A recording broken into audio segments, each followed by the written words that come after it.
Good evening. At this time, I'd like to, we're having a special meeting tonight. This is our Young Commissioners meeting. And at this time, I would like to call up Kinsley and... Oh, okay. Well, we're good. Everything's fine.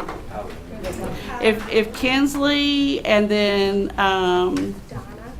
Donna and Trinity, we'll get them up here in just a minute. There's Miss Trinity and Donna. Okay. If all of you want to just come up here, if you'll fit, and we're gonna acquiesce our seats. Yeah, all of you, come on up here. Go up there. Some of you get to sit in the nice seats.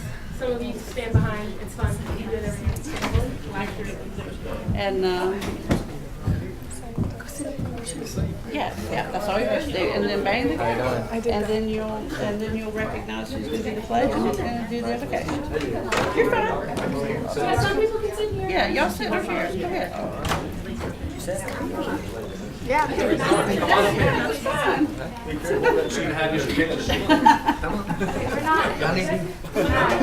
Come on. Is it still online? Yeah. So it's just a, yeah, we're not. Well, there's one right here, so I don't know if y'all need. Oh, okay. No, you're good. I got it.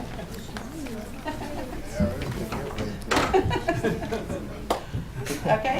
Go ahead, Kinsley. Wait, you guys get in the... I call this meeting to order. Okay. Now we're going to have the Invocation by Donna Lagunas. Okay.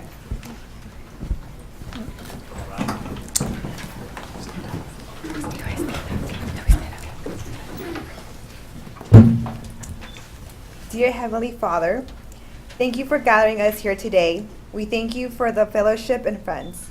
Please help this meeting better the world you created for us. In your holy name we pray. Amen. And then while we're still standing, Now we're going to have Trinity Patterson say the Pledge of Allegiance. I pledge allegiance to the flag of the United States of America and to the republic for which it stands, one nation, under God, indivisible, with liberty and justice for all. okay. Wait, can I get a picture of all of them, like, smiling and paying attention? Yes. Standing there. Everybody smile and pay attention. Okay. Everybody ready? 3, 2, 1. Okay, and 3, 2, 1. Thank you, guys. Good job. Take your seats out there, and I think we're going to hear from one of your fellow members.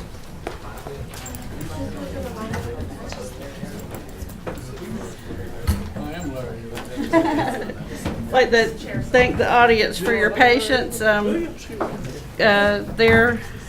going to find out exactly what they're up to over the next few days. And at this time, I'd like to call on Michaela Comer.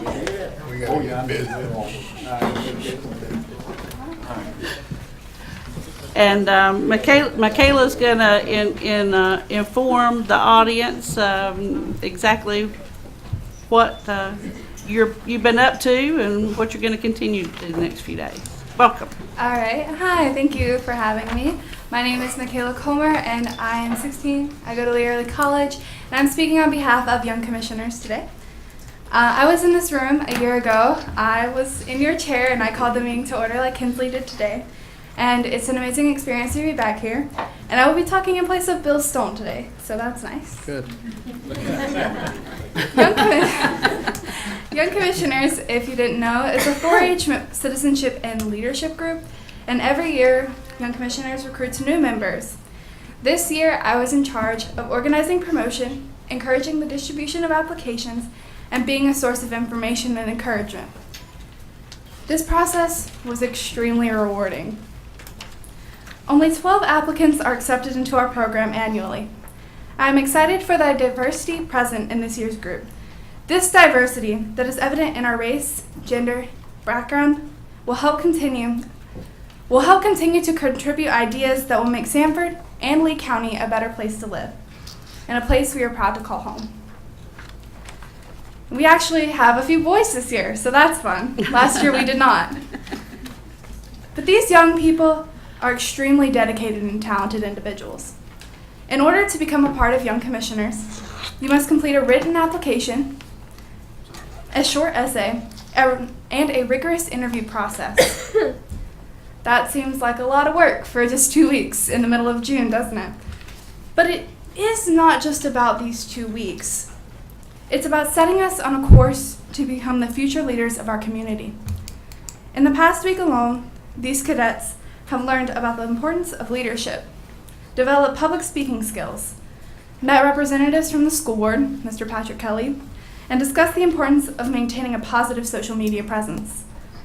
They've practiced the ins and outs of business etiquette and learned how to interview for a job, as well as discovering the importance of organizations like the Sanford Area Growth Alliance and the role they play in economic development. These lessons will extend just beyond these 2 weeks. However, they won't be the only things the newest crop of Young Commissioners does. After the 2-week program, the Young Commissioners will continue to meet monthly and continue the work they started. They will participate in local, regional, and statewide 4-H events, further developing useful leadership skills. Sorry, I ran out of index card. That they will use in school and in the workforce. The type of tools that will improve the participants' quality of life. And it becomes a springboard for future opportunities. Like I said, I'm here today, talking to you all. Thank you for your continued support of Young Commissioners and are continuing to support our mission to improve ourselves, our peers, and our community. I will now turn the floor over to the Young Commissioner Cadets of 2018 to introduce themselves. Thank you. Thanks, Michaela. Appreciate it. Thank you.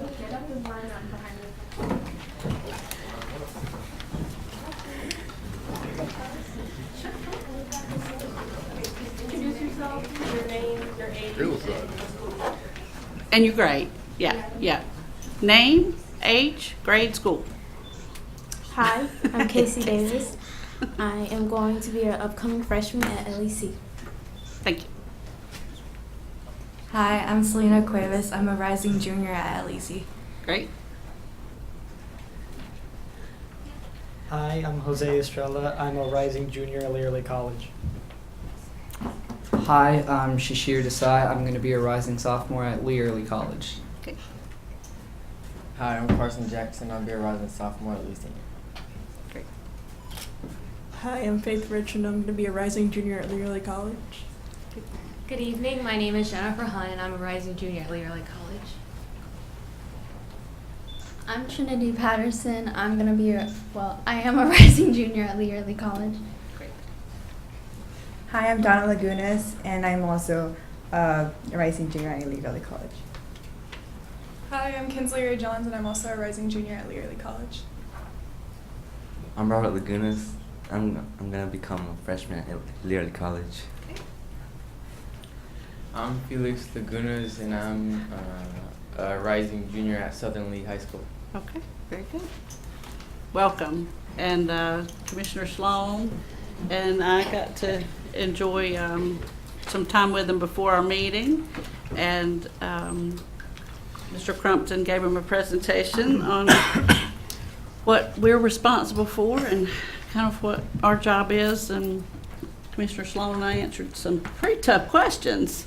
And I think there was a lot more, so we'll circle back around and we'll get the rest of them shortly. So we thank all of you for your interest in local government, and I know this is just the start for all of you, and hopefully we'll see some of you up here permanently when you get a little bit older. That would be great. Okay, at this time, are there any additional items to be added to the agenda? Yes, ma'am. I have one. Budget amendment number 15. It covers the transfer of funds to the coal and water project, so we can balance that out now that we're almost at completion. And would that be under old business? Go under old business or consent or under manager's report. Okay. Depends on how much y'all want to talk about it. Okay, consent agenda? Okay. All right. Madam Chair, I'd like to move, I'm trying to find it here.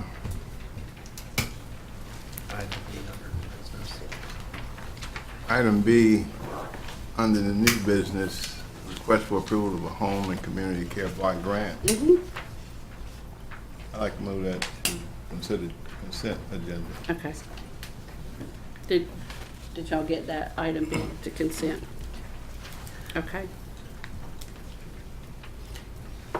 Make that K and L. Okay, anything else? Okay, is there a motion? So moved. Okay, all those in favor of the agenda as amended, say aye. Aye. Opposed? Okay, thank you. Okay, the approval of the consent agenda. Move to approve the consent agenda. Okay, any questions or comments? All those in favor say aye. Aye. Opposed? Okay, thank you. Okay, public comments. Oh. Thank you. Okay, Mr. Larry Stutz, and if you state your name and address for the record, please. Name's Larry Stutz. I live at 1380 Buckhorn Road, Sanford, North Carolina. I'm on here on behalf of the Broadway Baseball Club. Right now we're on a month-to-month lease. We're just wanting to try to get it extended a little bit longer than month-to-month. We're wanting to put funds into the place, and it's just hard doing month-to-month on it. We've got some fundraisers coming up. Softball, CUOC, Lyndon Paul's a Hand, Service Dogs of America. We just done 2 fundraisers for the McDonald family and the Nicholas Ramsey family, and all the proceeds went to the families. And just wanted to see if we could talk about, later on getting it extended for us. Thank Any ideas on what you like? Do you have any ideas of what you're thinking about? Would like at least 1 to 5 years, if possible. Thank you. Okay, Mr. Kirk Smith.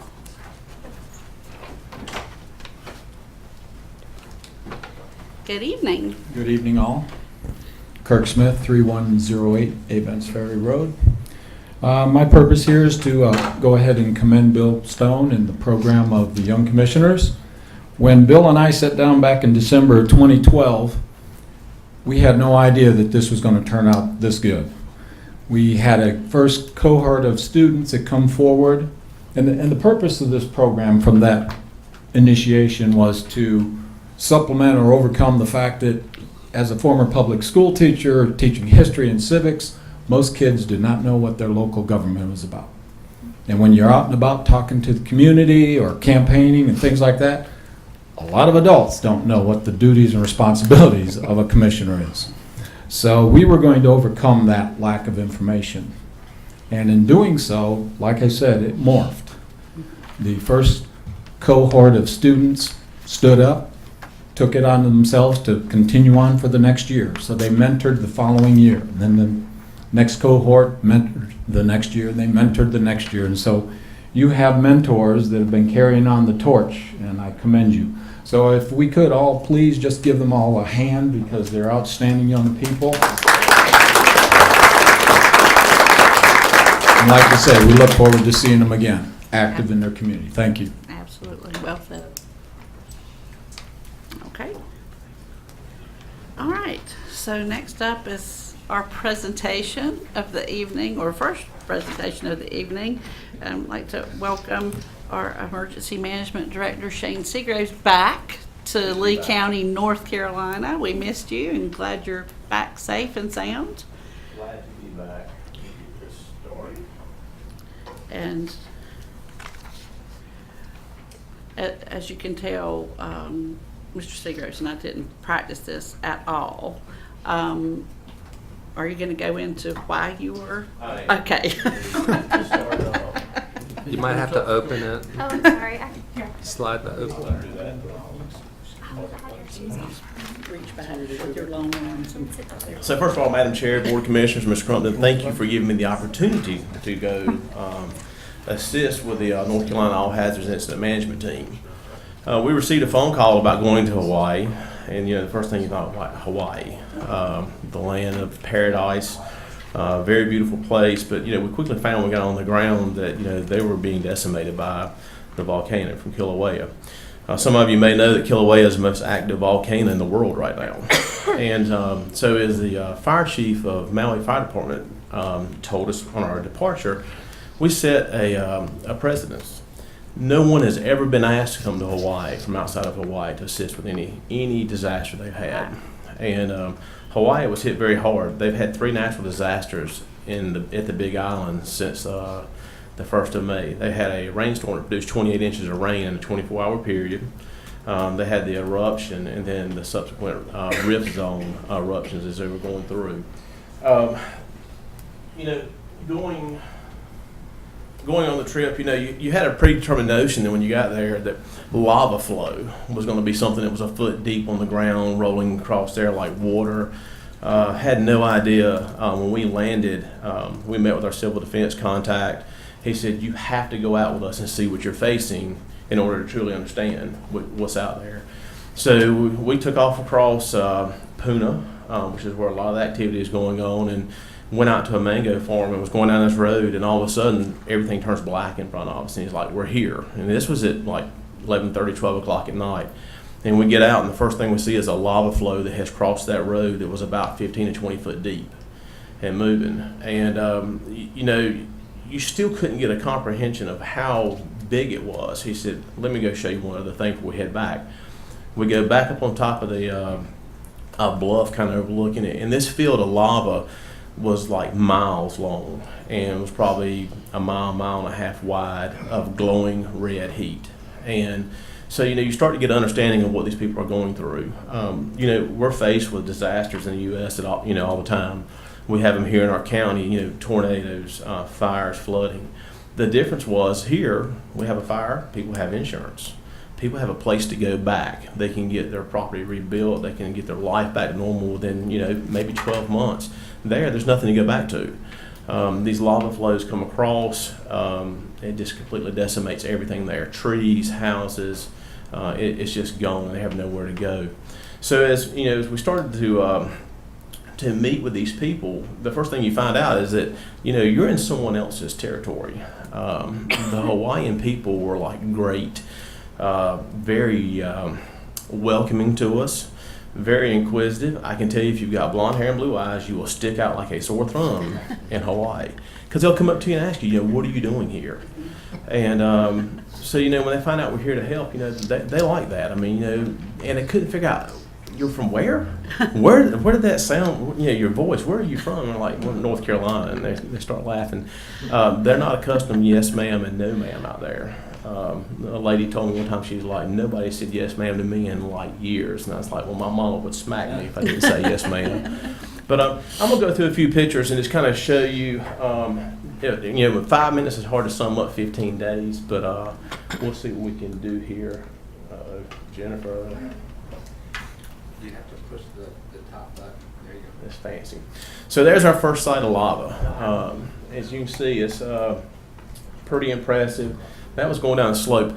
I met one gentleman there that owned a farm. He had retired there, and his house overlooked the coast, and there was a valley that was over 100 feet deep going down the coast, and that valley's no longer there. So it's a level shot all the way across. To put things in another perspective, Fissure 8 that they're talking about, and the fissure is where the ground actually opens up and creates a lava fountain. Fissure 8 right now is producing 1,500 miles equivalent of lava a day. So if you think about it, paving a road 11 inches thick, 1,500 miles long, is producing that every 24 hours, just from one opening. You sit there and look at it, you were thinking about these fountains that you were seeing in these pictures. We thought these fountains were like 40, 50 foot high. They're 400 feet high. The helicopters are going around them. And the thing is, that's not even as big as they've been. In the 61 eruption, they had volcanic lava fountains that were 1,500 feet tall. So it's quite amazing when you see it in person.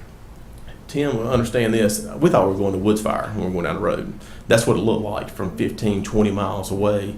And it was a wood fire. It was lava fields burning.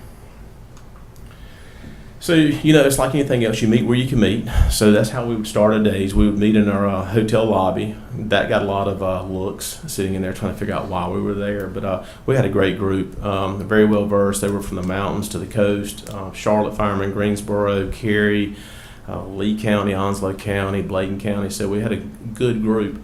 And everybody had a purpose on the way out there. But when we got there, we quickly found out that no matter what your plan is when you're going somewhere, that will change quickly. And I was a logistics sections chief for about 12 hours, and then I spent the last 14 days actually writing plans in a planning group. So very interesting to say the least.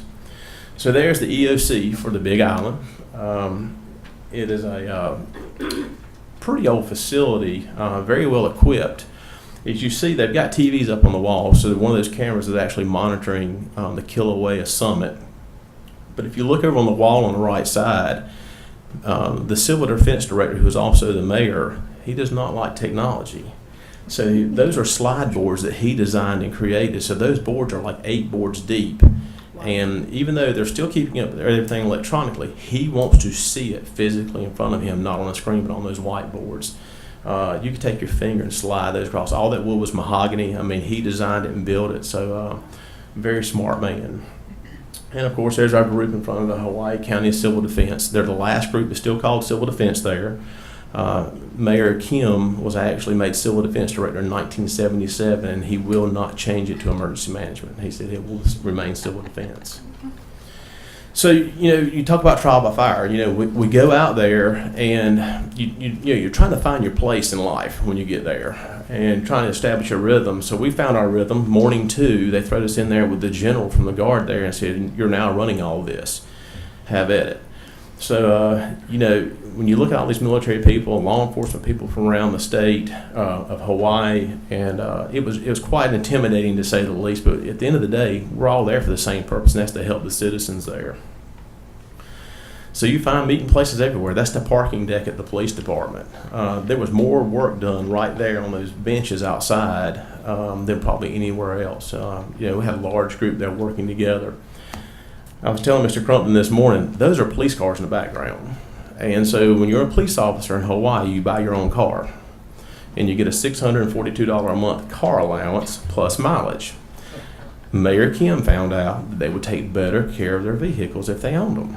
So we saw everything from 4Runners to Honda Accords to Dodge Charger. So very unique situation. So that's the eastern corner of the Big Island, and as you can see, the purple or previous lava flows. The red, as you can see, is the active flow now. If you look down in the lower part of the red, about halfway down the southeast coast, when I got there, that had yet to touch the ocean. So you can see how much it is building there.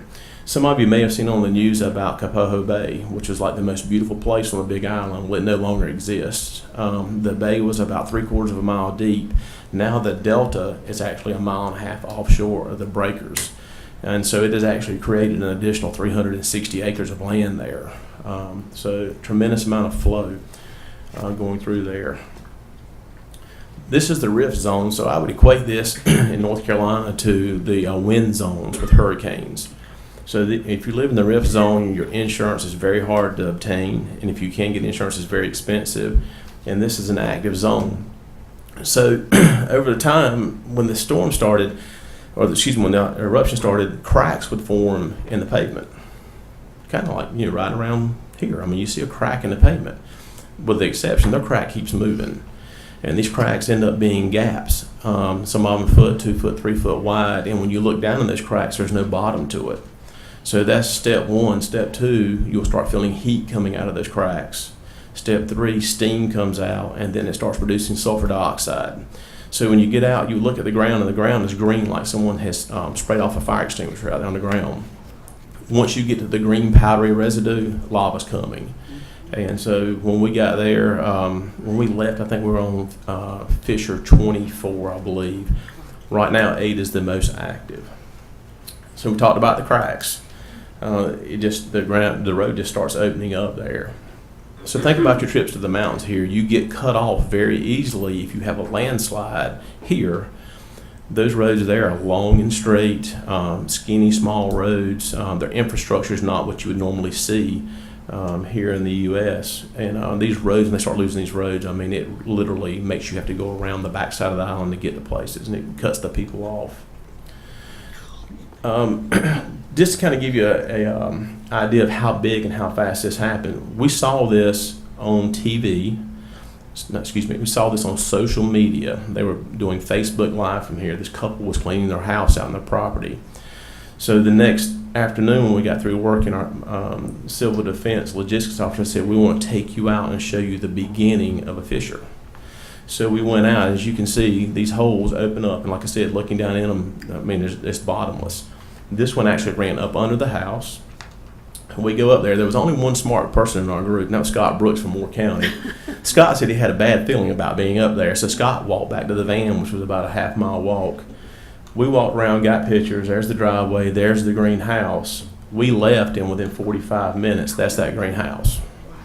So literally, the lava started coming up. Within about 4 hours, they had a flow that went 10 blocks in 1 hour. That's pretty fast. So these are some of the images down at Vacation Land and Kapoho Bay. So you can see some of these houses are saved, but there's no way to get back to that house yet.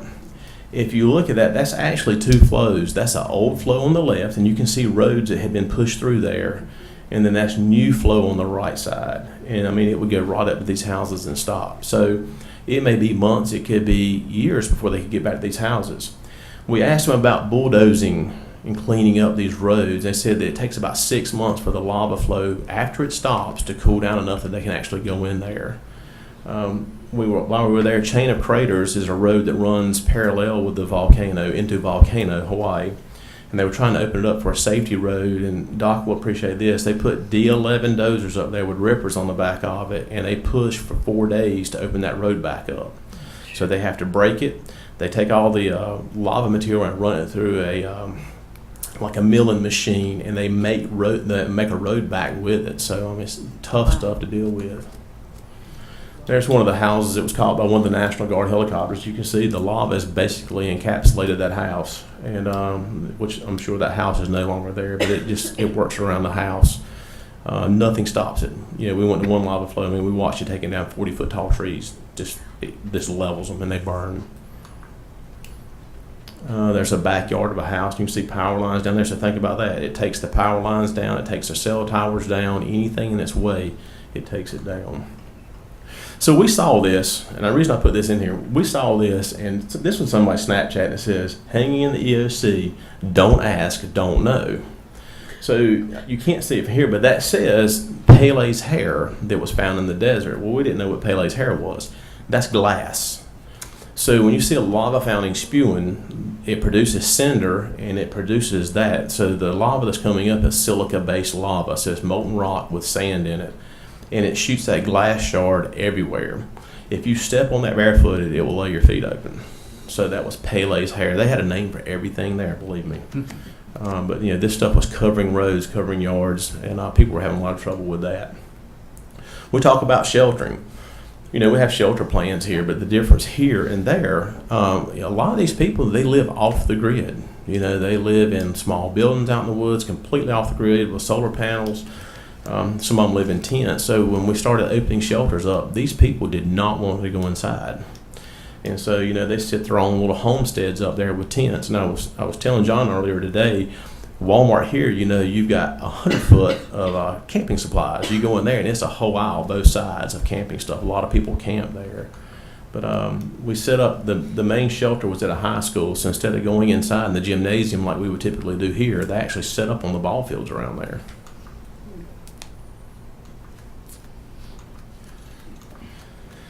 And then there's the night pictures. So those are lights. Those are street lights. Down the bottom, and there's the lava flow coming at it. The lava flow was very unpredictable. Think about a flood where the flood builds up 40 feet deep with a dam that it makes on its own, and then the dam fails. And that's what was happening. It would build up, and it would collapse, and the liquid product would flow very quickly. So we got to experience this one. I did not take that picture, but we did see this. So as the lava rolls over the vegetative debris, it produces methane gas, and it traps itself and pushes it back underground, and it finds the easiest place to come out, which there's a road. So that's methane gas burning up through the road. So that is Fissure 8, and so that was flat land before this started. And so what you see there is what they call a cinder pile. So this stuff coming out of the ground produces cinders. The Fissure 8's cinder mountain is now 190 feet tall. And so it is still producing lava above that cinder mountain. It's somewhere between 150 and 175 feet in the air. So it's building its own mountains out there. Some other pictures we saw, this is the lava entering the ocean. The lava has a very dangerous reaction when it mixes with salt water. It produces something called Dhhs. The Dhhs produces sulfur dioxide and hydrogen cyanide. And it also produces glass particulate that is picked up in the wind and distributed around the island. So you see these great big white clouds coming off. So someone asked about tourism. Tourism is alive and well. They've got lava boats in Hilo Bay that are taking people out. It's a 3-hour round trip. 45 to 50 people on the boat. They take them right out there to it and let them see it, and then right back. So a lot of people are still coming there just to see what's going on with the volcano. Shane, did they need to wear masks or anything? When we they did went, that? so our control point that we established was at Puna Fire Department, and Pahoa Fire Department at Puna. When you would get there, they would give you a gas detector. And it was kind of like when we do radiological protection here. It was set at 2 parts per million, which was the administrative level. We're supposed to notify them that we're picking gas up. And then at 5, you're supposed to turn around. 20 parts per million is lethal for 1 breath. And then they give us air purifying respirators made for that gas. Okay. So the whole 15 days, the highest reading we had was 0.25 parts per million, which that's pretty close to me to 20. Yeah. But yes, but they make us have protection going in. Okay. More lava flows. You can see. I mean, it just decimates everything in front of it. That was a satellite shot early on. You can see the line going across there, top of the flow. That's the fissure and the fissure line in the rift zone. So that is about 350 feet tall. So that is in Leilani Estates. Leilani was a trouble spot. There's 2,000 homes in Leilani Estates. And about half of Leilani Estates is gone now. But you can see that's the lava flow at the bottom and then the lava fountain at the top. More pictures of the same flow. That's the traffic circle. That was kind of the meeting point. That was, you went past the traffic point, you had to have credentials to get in there. So it was interesting because people will not leave. I mean, it's just like here. People don't want to leave their homes. You can't blame them. But people were getting agitated. Media were finding ways to get in. And we had to have a blue card with us. We had to have our credentials with us. We had to have respirators with us and gas monitors. And these other groups were just getting in there. And some of them were getting in by boats and come back on shore. That picture was taken yesterday morning at sunrise. So that's Fissure 8. And there's your 180-foot tall cinder pile, which doesn't look like it on there. And then the smoke coming off is actually because it was raining on the lava field. So we did find out, did not take a raincoat with me. First stop was at a local store there to get raincoats, but it rained 13 of the 15 days we were there. And still the lava kept rolling. Oh yeah, and it's still, and so the east side of the island, trade winds blow it up against the mountains and it creates its own weather, basically. So a lot of people used to go to Hawaii to go to this. This is Kilauea. And so when this all started, Kilauea was only 300 feet deep, and now it's 1,000 feet deep. And you see that platform in there, it looks kind of like you're looking at a rock quarry, but that platform was the old bed of Kilauea. It's at about 600 feet, and then you can see on this side of it, it drops on down. Kilauea is 2.5 times larger in diameter than it was the day that I stepped foot off the airplane there. And you can see those cracks on the left side of the screen. Those cracks radiate away from the crater, and so the walls are leaning in and it's collapsing upon itself. All of this flow that's been going on for 5 weeks, they say it's used between 1 and 1.5% of the lava pool that's inside Kilauea, just to put it in perspective. So hardly describe. That's right. It can go on for a long time. I want to show you this picture. So if you we were showing you the cinder piles, and we're getting close to the end. So that is called the Kapoho Crater. That was a cinder pile in 1961. So you can see it's kind of like a horseshoe with the open end facing us. So that's how nature takes itself back. So, you see there's trees and grass growing on it, but the flow that ended Kapoho Bay actually came around that and went to the ocean. So I guess history has a way of repeating itself moving forward. There's Kapoho Bay on the left. That's what it looked like when I left. It had not yet got into the water. And then that's Kapoho Bay on the right side, where it's extended out probably 2 miles from where it first entered the water. The power of the lava, think about this. There was a lake there that was about the size of Carolina Trace Lake that was roughly about 40 feet deep. The lava flow evaporated that lake in 2 hours. And it went from a lake with water to no water, no lake, and level across the top. And that's pretty much it. I'm gonna start a video, just let it play. If y'all have any questions.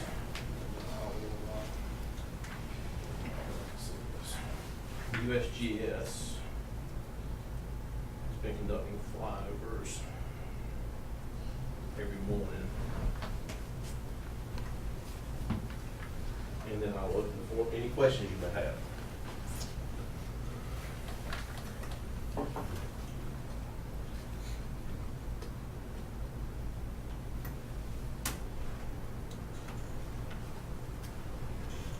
There's a fire station that's up there that will have to be decommissioned. It's on Chain of Craters Road. And then the observatory was up there, and then USGS also had an office up there that no longer exists. And if you see the road coming in, that's the parking lot where everyone used to park when they would go up there to look at the at Kilauea, which that was shut down in 2008 because of cracks. But you see how it's just gobbling it up.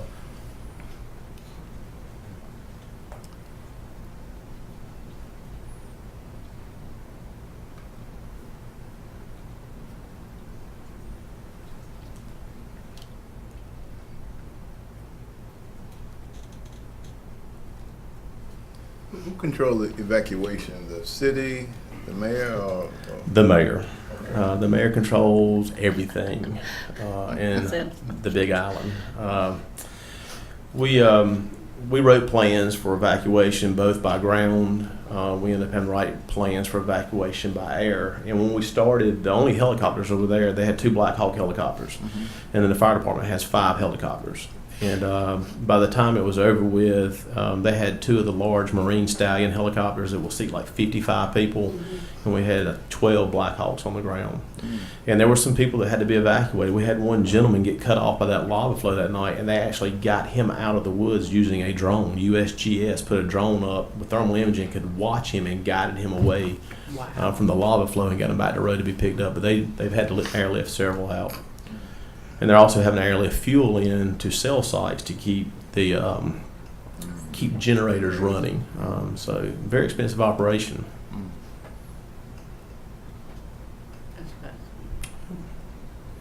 All right. Any questions? Glad to be home. Absolutely. I'm glad to see North Carolina when I got home, believe me. Now, are they, you said like 1.5%? Yes. It's all this, so, I mean, do they have any idea how long it'll go on? Only one person knows. Yeah. We know who we call it. They call it Pele. Yeah. The Pacific Ring of Fire is very active right now, so that's causing them concerns. We talked to some old timers that live there that had been there all their life, and they're very concerned with a catastrophic eruption. But I mean, nobody knows. Right. I will say that I slept through my first earthquake. It sounded like everyone in our entire hotel opened the sliding glass door and slammed it. And I kind of sit up in the bed, and I heard a fire alarm going off. But no strobes, no lights, no evacuation homes, no nothing, just a fire alarm. So I got up, walked outside to make sure the building wasn't burning down, and didn't see anything. Went back in my room. That same sliding and banging happened again. Alarm still going off. So I called the front desk, and she's like, "Oh, we just had an earthquake. Don't worry about it. You can go back to bed." And so their seismic alarm actually sounds for 30 minutes with no activity, and it goes off. But I got to wonder, when you get in elevators there, they have seismic alarms.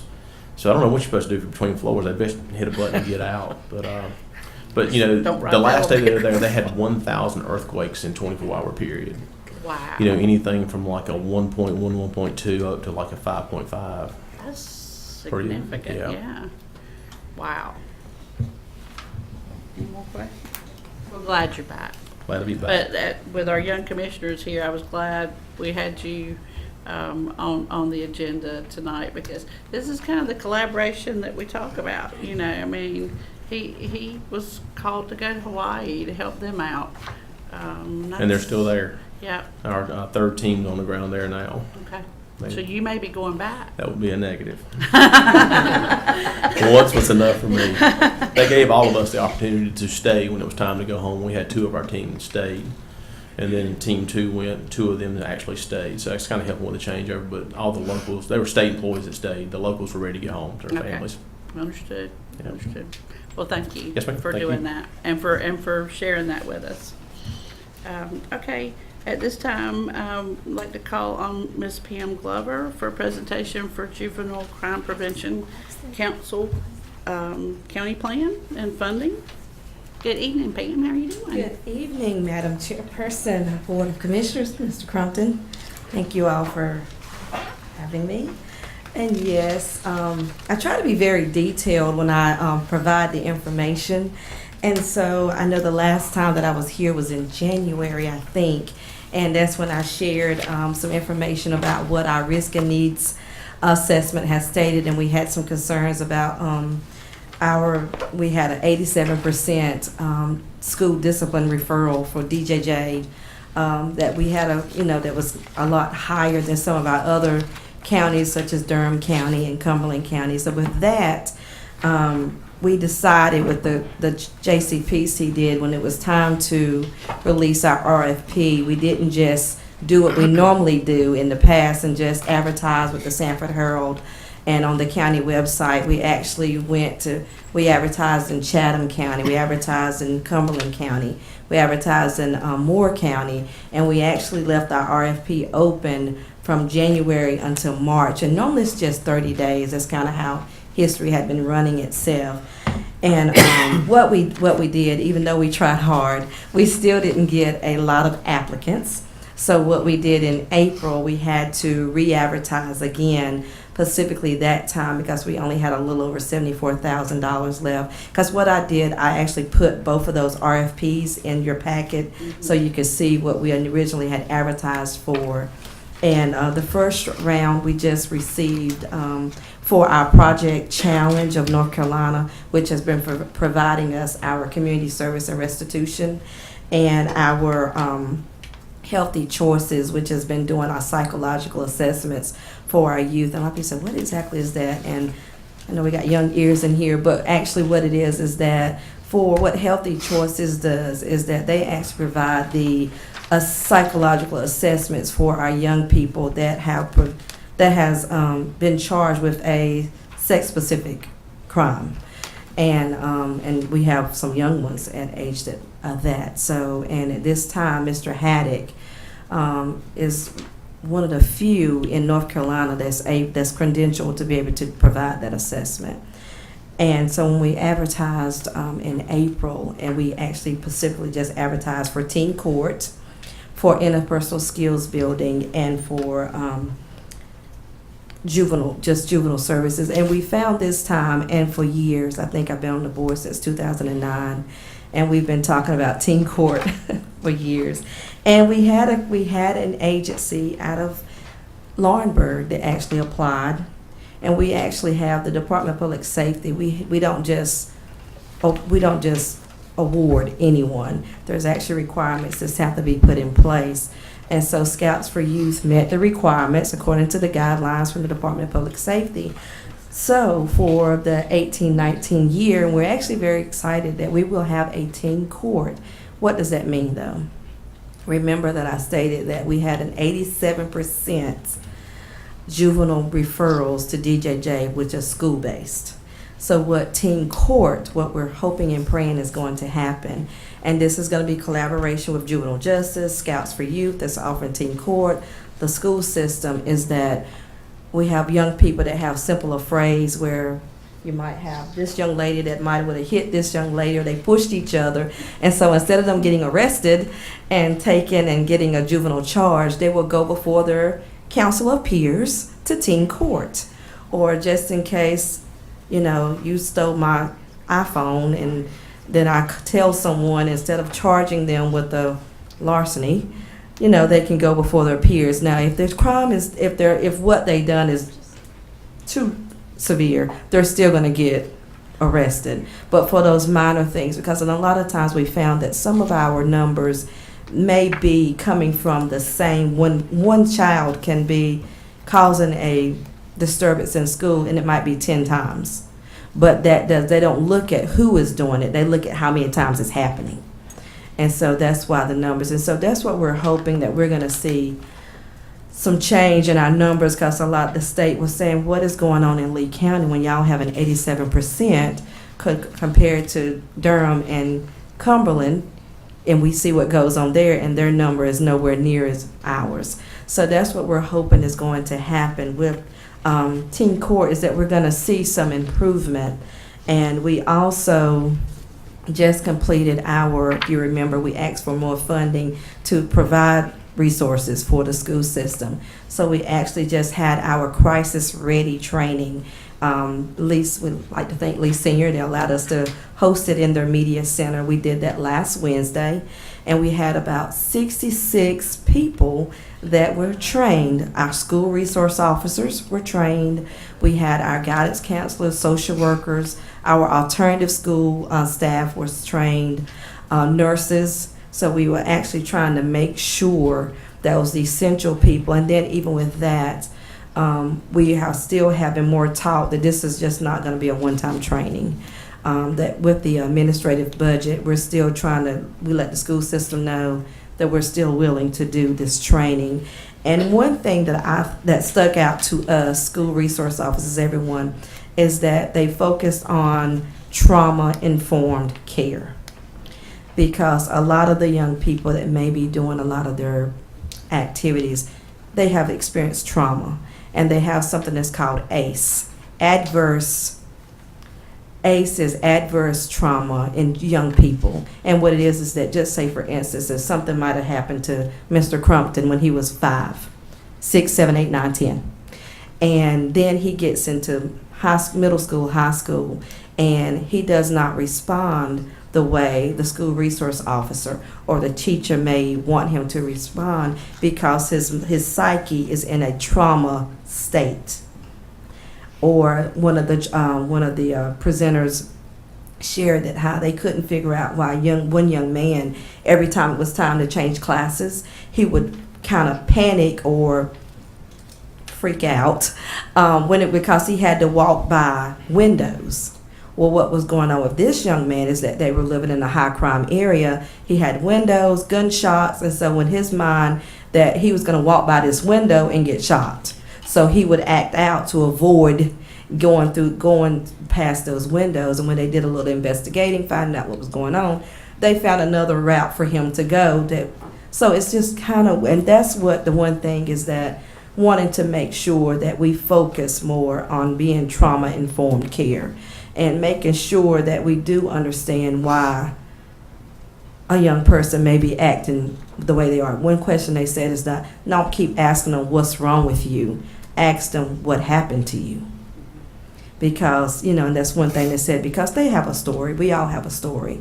And just taking the time to learn that story and understand and kind of work with them. And one thing they said, that most of the trauma is actually healed by caring adults. And so that's one thing. And honestly, just talking to resource officers and different ones, that Jay was just engaged.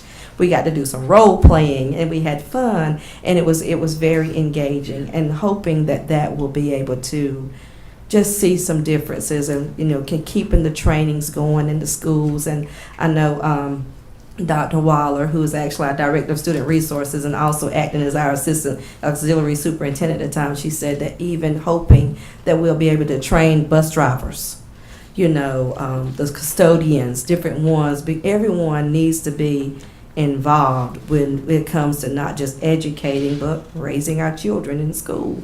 So with all that being said, So it's not just a one-time thing for crisis ready training. We're actually talking about more training coming aboard.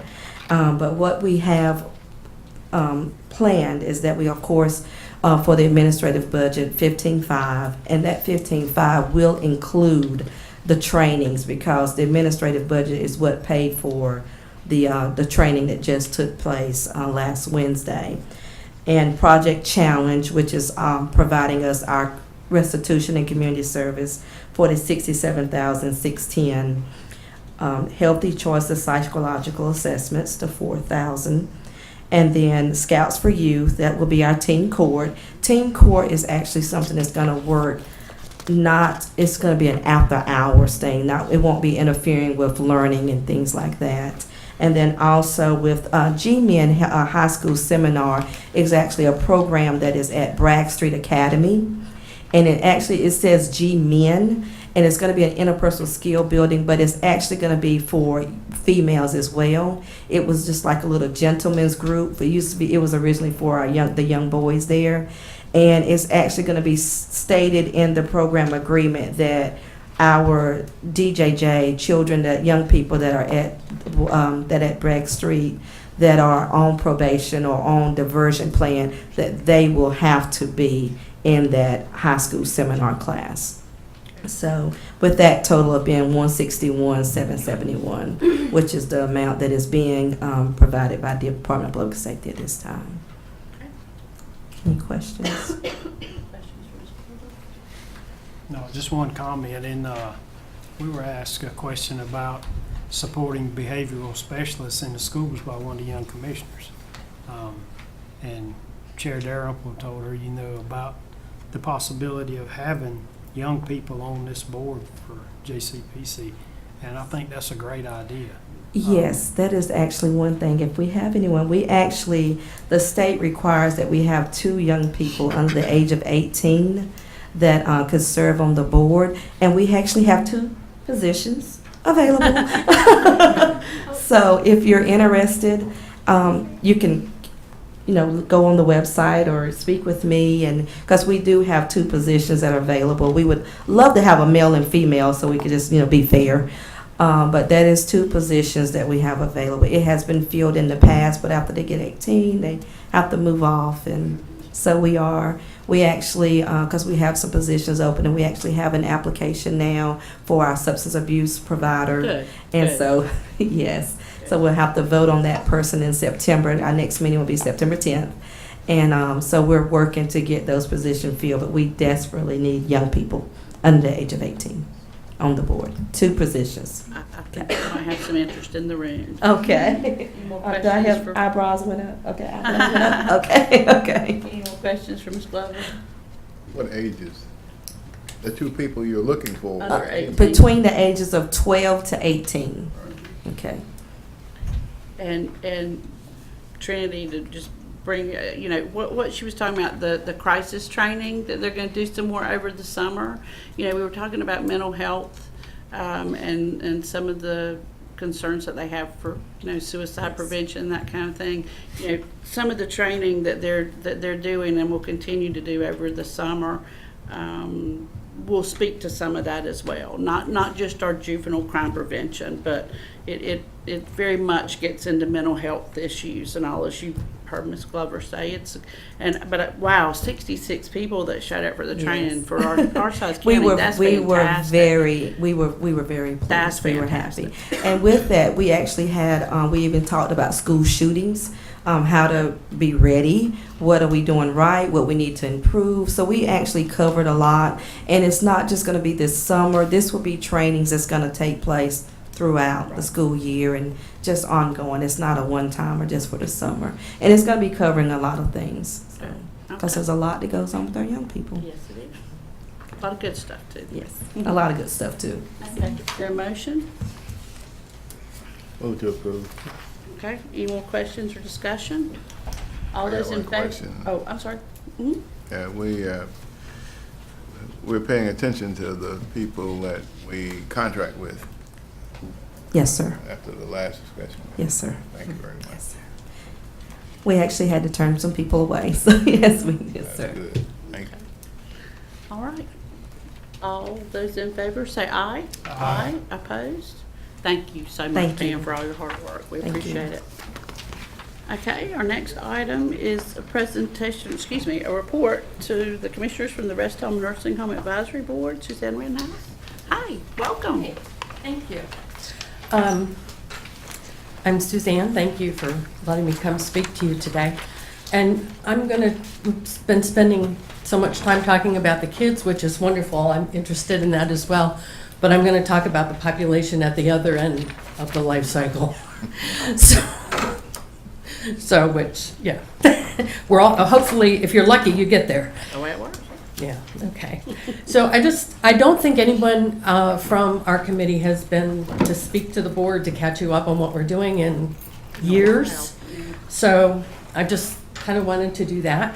I'll just say, in general, things are running really well. So we'll start from that. So it's just kind of an awareness opportunity. So basically, the real work of our board is we go out once a quarter in small groups and we visit the 11 facilities that are here in Lee County. And these range, we have 3 nursing homes, which are fairly large. I'm sure you've probably, unfortunately, had occasion to visit those. We also have 5 adult care homes, which are, often you hear the term assisted living.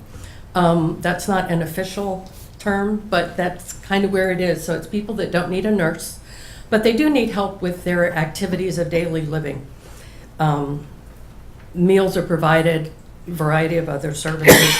And then we have 3 family care homes, and the distinction there is basically the same, except the family care homes can have no more than 6 residents. Okay. So it's a much smaller group.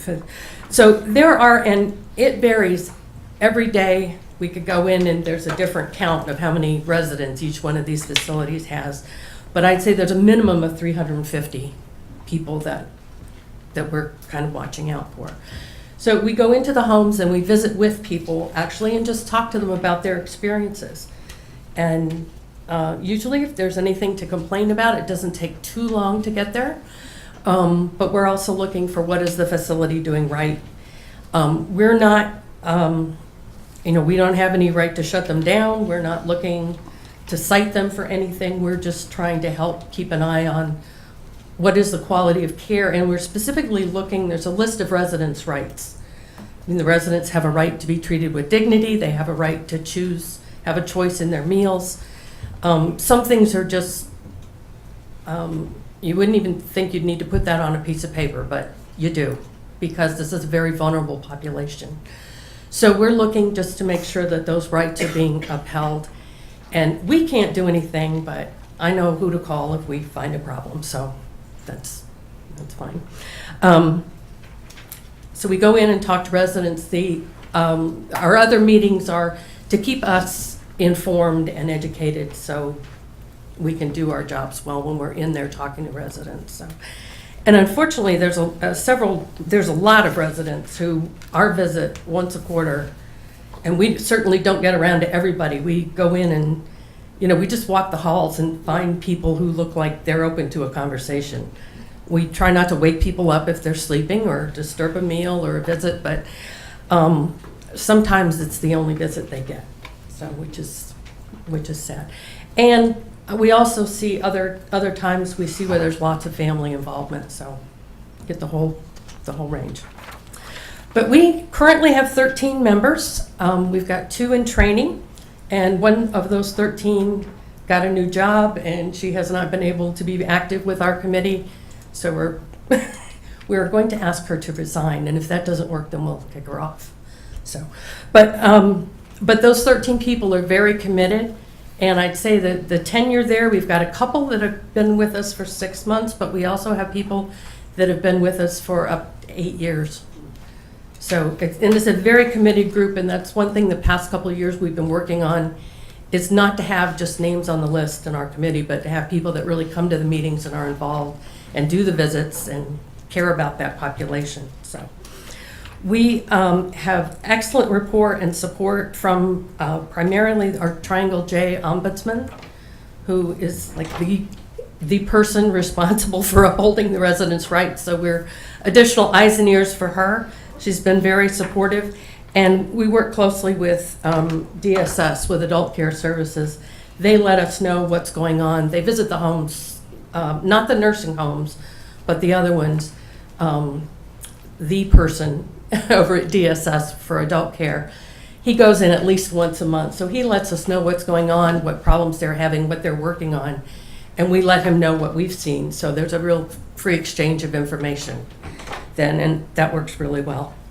One thing that has recently happened this year, and at the state level, is HB 248. And I'll just tell you, that bill to me is fixing a problem that we did not have.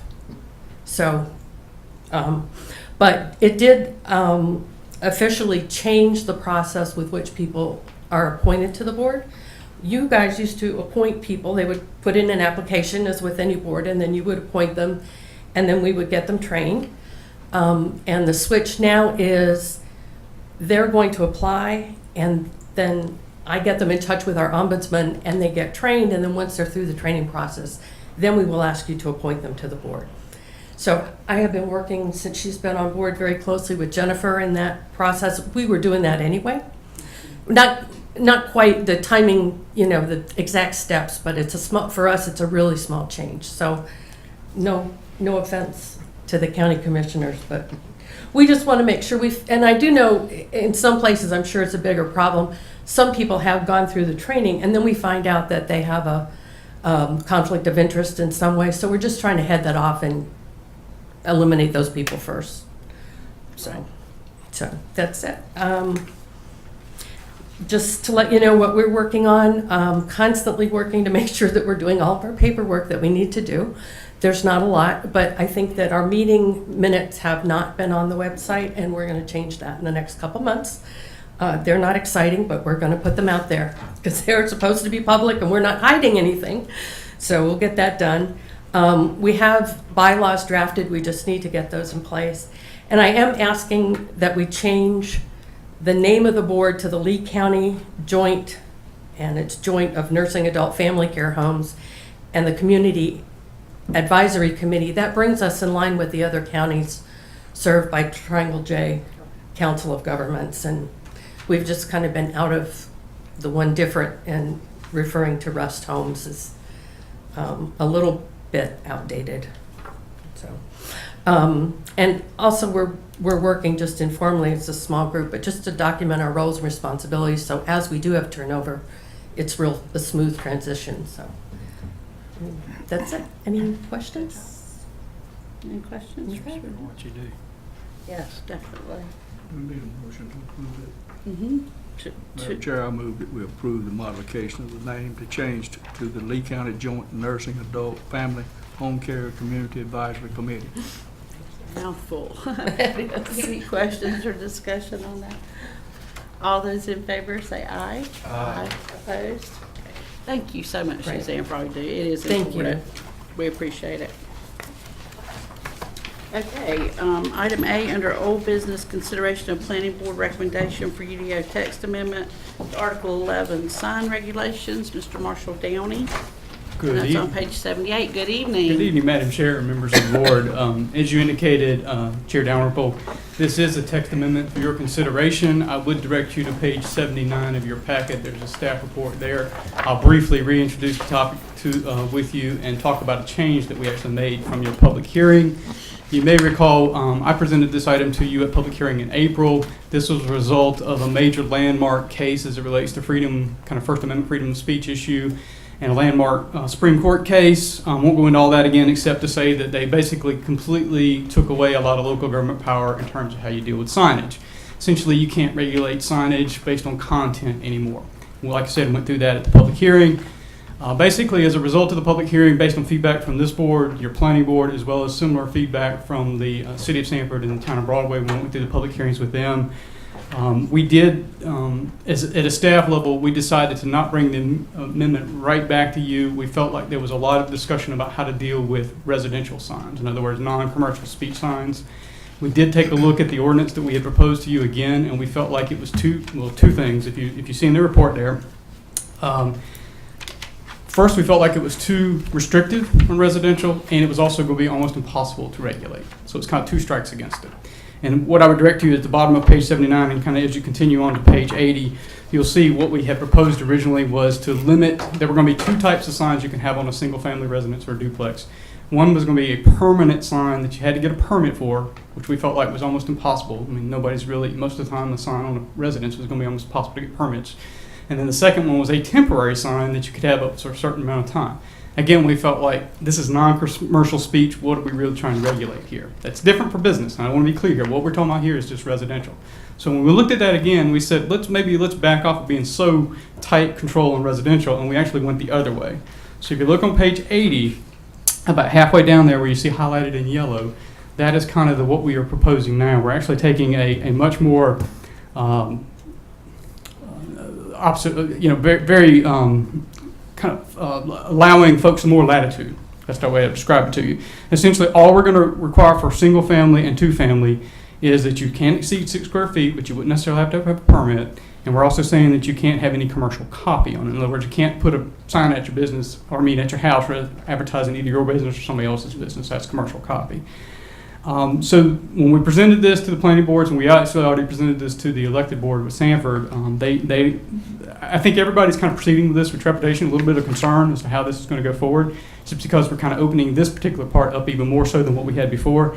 But we felt like this was probably the best way to go forward, and quite honestly, when we talked with the planning boards about this, we felt like the best way to do this is not put a limit on the number of signs. We know that's kind of scary, but we felt like we would kind of monitor it and then come back to you if it got out of hand, whether you observe that and kind of report that to us, or whether we observe that based on the public and what we see there. But we felt like we didn't want to put a lot of restrictions on residential and put a lot of permitting in place because we knew that would be almost impossible to regulate. And we felt like kind of like an honor system that we would go forward from that and then monitor it. And if it became much of a problem or an issue, we could always bring it back and kind of tighten in the grips. We felt like it was easier to go a little out and then come back in than start out real strict and make it hard on folks.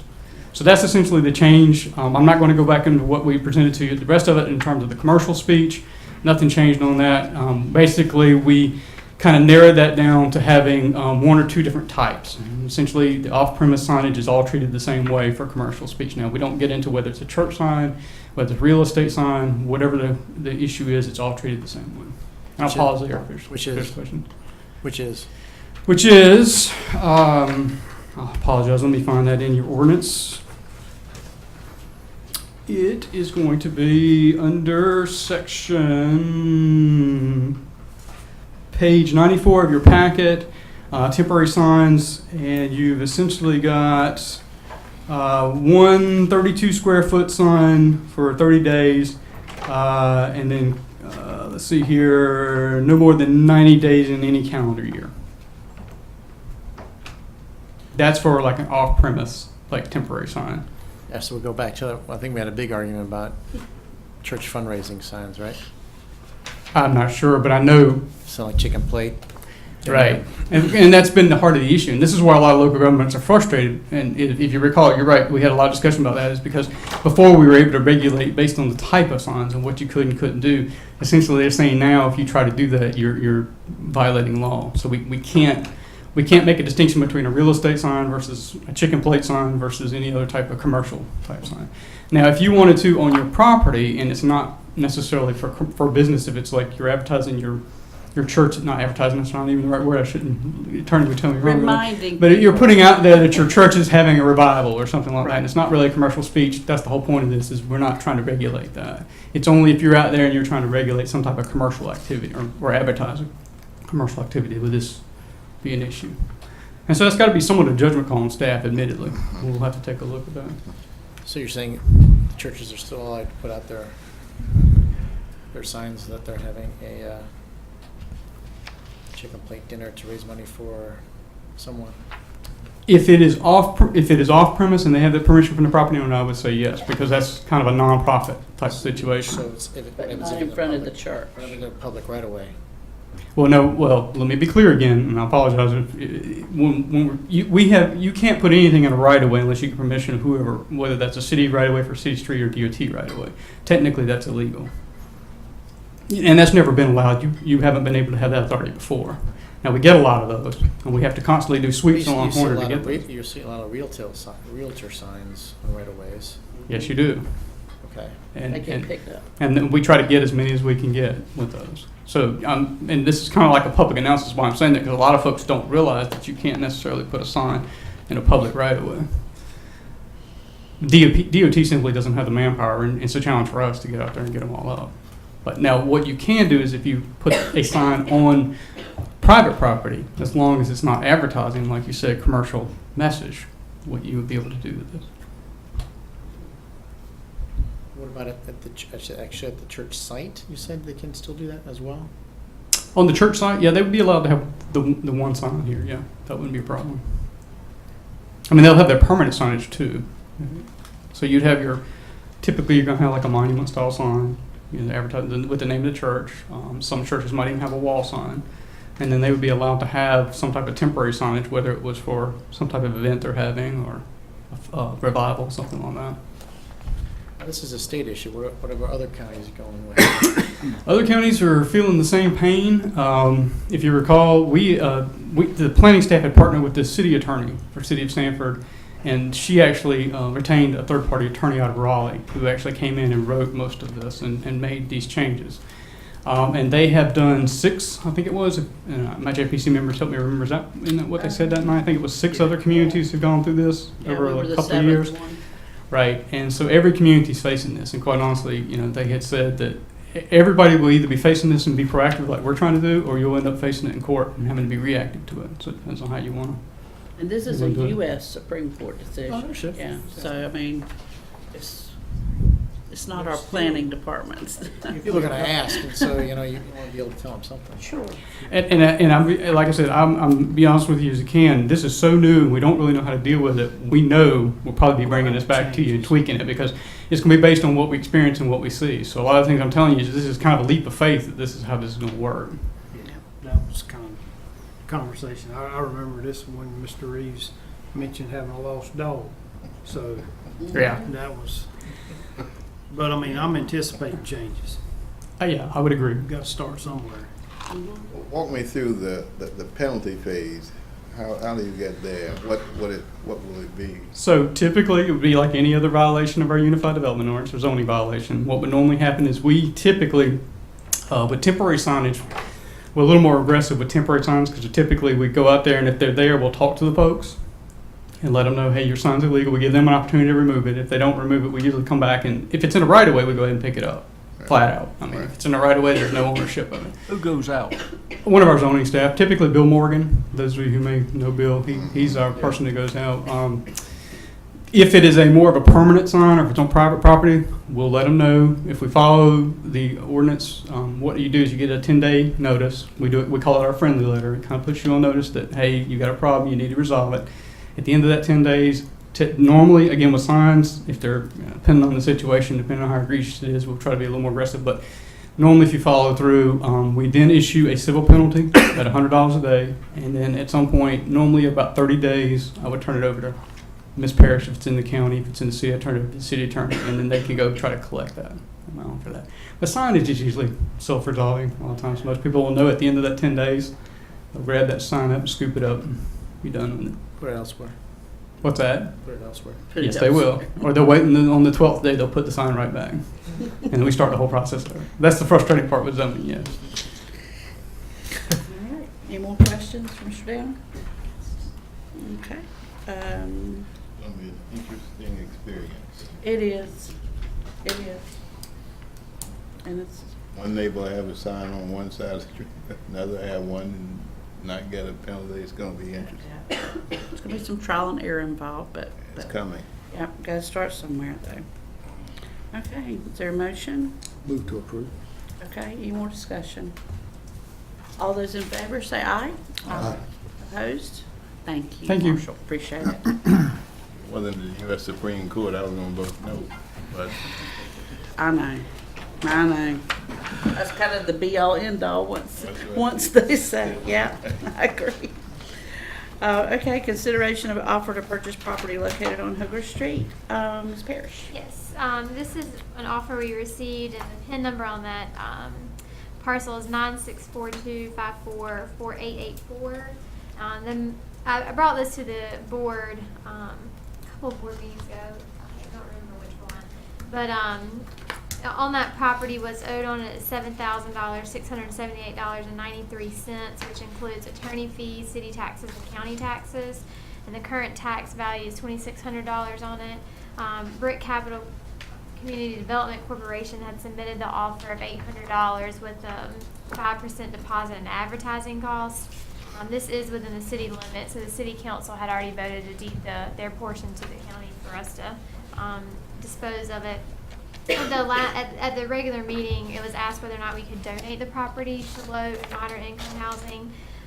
So the county can dispose of property for less than fair market value when a competitive bidding process takes place. That's normally what the process we go through, which is we receive the offer, submit it out for upset bid process. That's considered a competitive bid. But for private sale, we cannot give away for less than fair market value. And if we were, we would have to put in restrictive covenants and restrictions all in the deed. So given that we don't typically do that, that's not typically a county function, at this time we're just asking that we accept the offer and advertise it and sell it through the upset bid process. Okay. Any questions from the chair? Is there a motion? Move to approve. Move to approve. Okay. Any more questions or discussion? All those in favor say aye. Aye. Opposed? Okay, thank you very much. All right, item A, under new business, consideration of fiscal year 18-19 MOU between Department of Health and Human Services and Lee County. Ms. Noel. Madam Good Chair, evening. Commissioners, good evening. I'm here this evening to present some information regarding the new MOU that's going to be between the North Carolina Department of Health and Human Services and Lee County, and request the board to provide some guidance on who will have authority to enter into this agreement. So what I wanted to do tonight, or this evening, is kind of summarize the contents of this MOU, because it is a 20-page legally binding contract, and then discuss some concerns that I have. Myself, as well as council, has spent hours upon hours on this MOU and evaluating it, where do we stand. If you look in your packets on page 127 to 151, the MOU between North Carolina DHHS and Lee County, it is the 20-page document, as well as some talking points that were developed by DHHS. Those are not my talking points, but those are the state-developed talking points. So Session Law 2017-41, and a result of House Bill 630, requires that DHHS and Lee County enter into a written agreement for all social services programs, with the exception of Medicaid, to begin state fiscal year 18-19. So these will take place July 1, 2018. And this MOU outlines the responsibilities of both the State Department of Health and Human Services and Lee County, and puts in place performance measures that counties will be required to achieve in various programs. If the county fails to comply with these requirements of the MOU or the performance measures for a period of 3 consecutive months in a year, then the county is placed on corrective action. And when the county is placed on corrective action, at that point, DHHS will engage the Board of Commissioners chair, the DSS chair, the county manager, as well as myself, in regards to why they feel we're in noncompliance, and give the county the opportunity or the DSS director the opportunity to provide written notification to DHHS on why they feel they should not be in compliance. There's several factors that they'll consider. If there's any external factors that include DHHS not complying with their requirements, as well as any external factors that they will consider, we can provide a written documentation, and they'll review that documentation at whoever the appropriate division level is. But that will be done, the letter will go out in corrective action prior to us being able to write notification to the state on why we should not be in non-compliance. But the MOU provides language that will allow the DSS, if the county fails to comply with the corrective action for an extended period of time, DHHS actually has authority to withhold, the legislation says DHHS has authority to withhold federal and state funding. Hence the reason why it's so important this is a county contract versus just a DSS contract. As you'll know that, Human Services provides a significant amount of funding to the county. So it also outlines that in the event of urgent circumstances, the Secretary may exercise her statutory authority to assume control of the DSS agency, according to North Carolina General Statutes 108A-74. So currently, the Secretary has authority now, but there's only 2 programs that she has authority to take over in the event of urgent circumstances, and that's child welfare and Medicaid. And if you watch the news, that recently there was a county where the Secretary did take control of their child welfare system.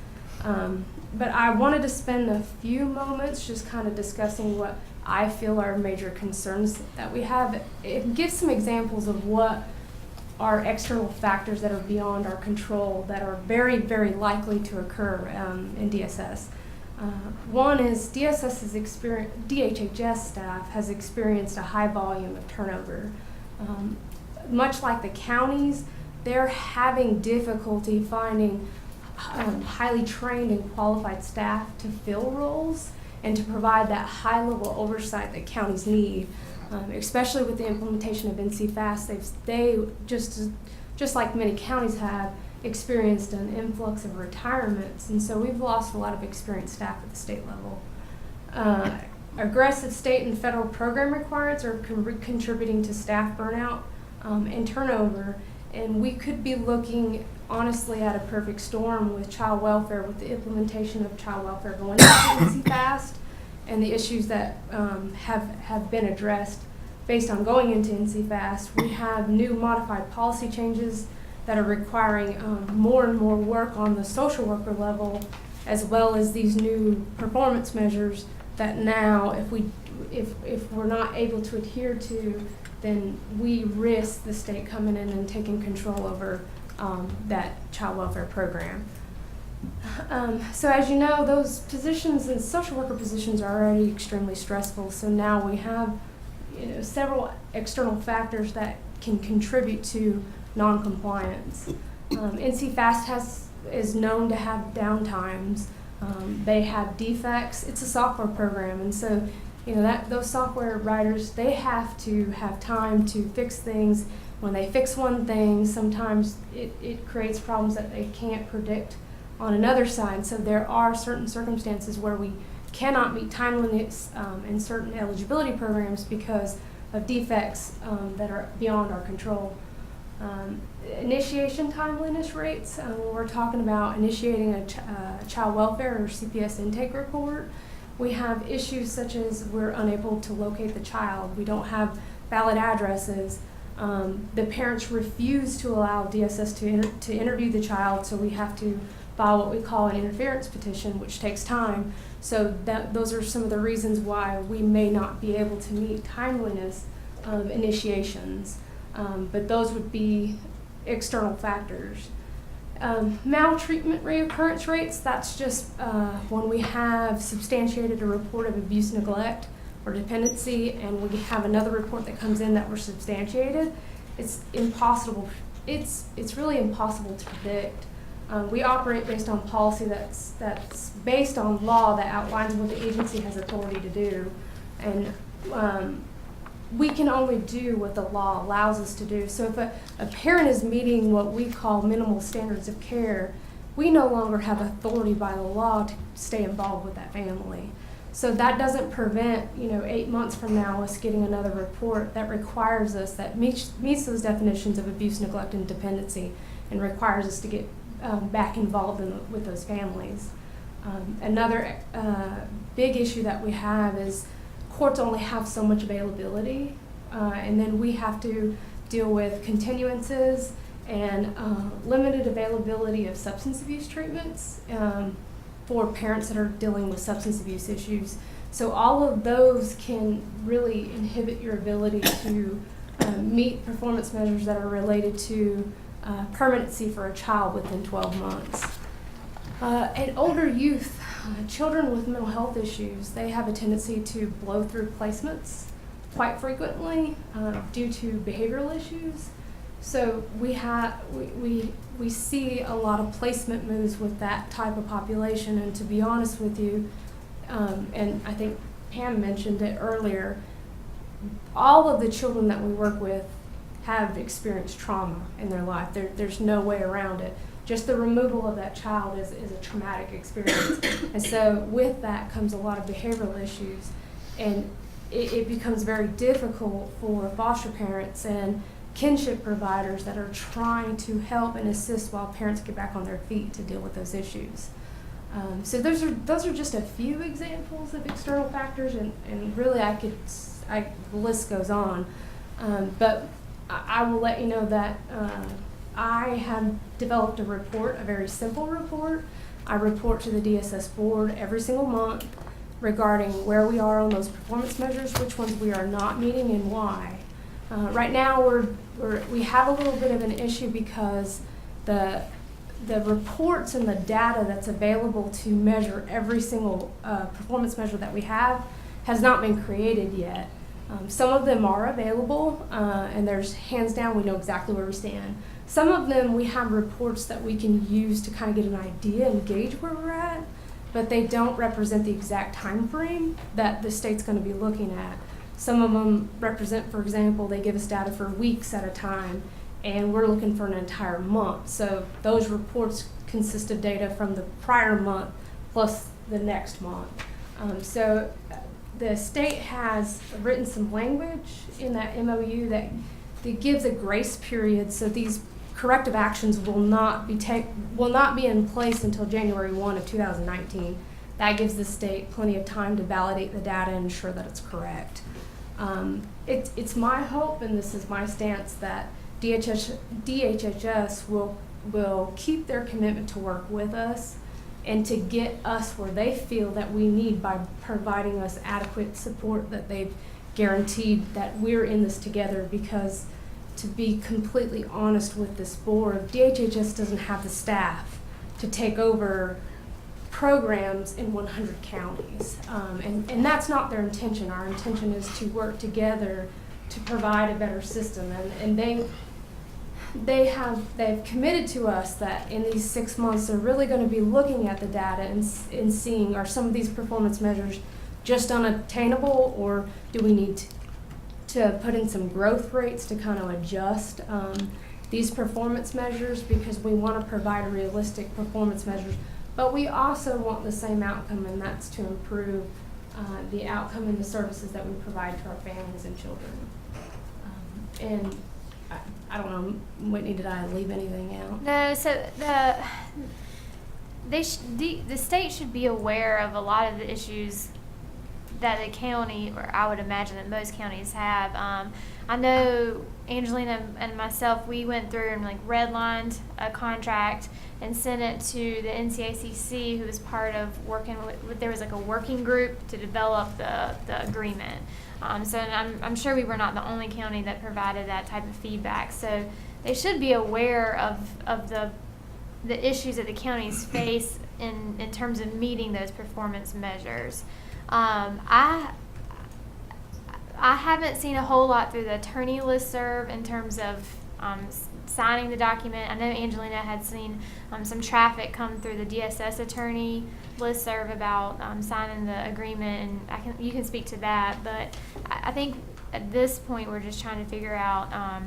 The law says that we have to enter into the MOU, so I don't really know that there's a way around it. I know one county is going to submit a signing statement basically saying, you didn't include us in these conversations, and here's all the things that we have issues with. Mm-hmm. We could submit a letter just saying, we've been tracking this, and we see that these are some performance measures that we may have problems with, but I think you said 11 counties so far have signed, but it looks like maybe more counties might this week just because of the timing of board meetings, because I think it's supposed to be in effect by July 1st. It is. So the deadline is the end of this month, and as of Thursday, 11 counties had signed and returned their agreements. But especially with the concern of the takeover of DSS and the withholding federal and state funds, which the state's actually not sure if they even have authority to do that. Because this DHHS, I should say, when I say the state, DHHS is not even sure that they have authority to do that. This is what the legislature put in law. So but just like Whitney said, you know, the direction we've been given is just keep in mind that basically state law says we have to enter into this agreement. So if we choose not to, then we're really breaking the law. Mm-hmm. And I think each county may be doing it differently from my understanding. I don't know what has come to the manager listserv.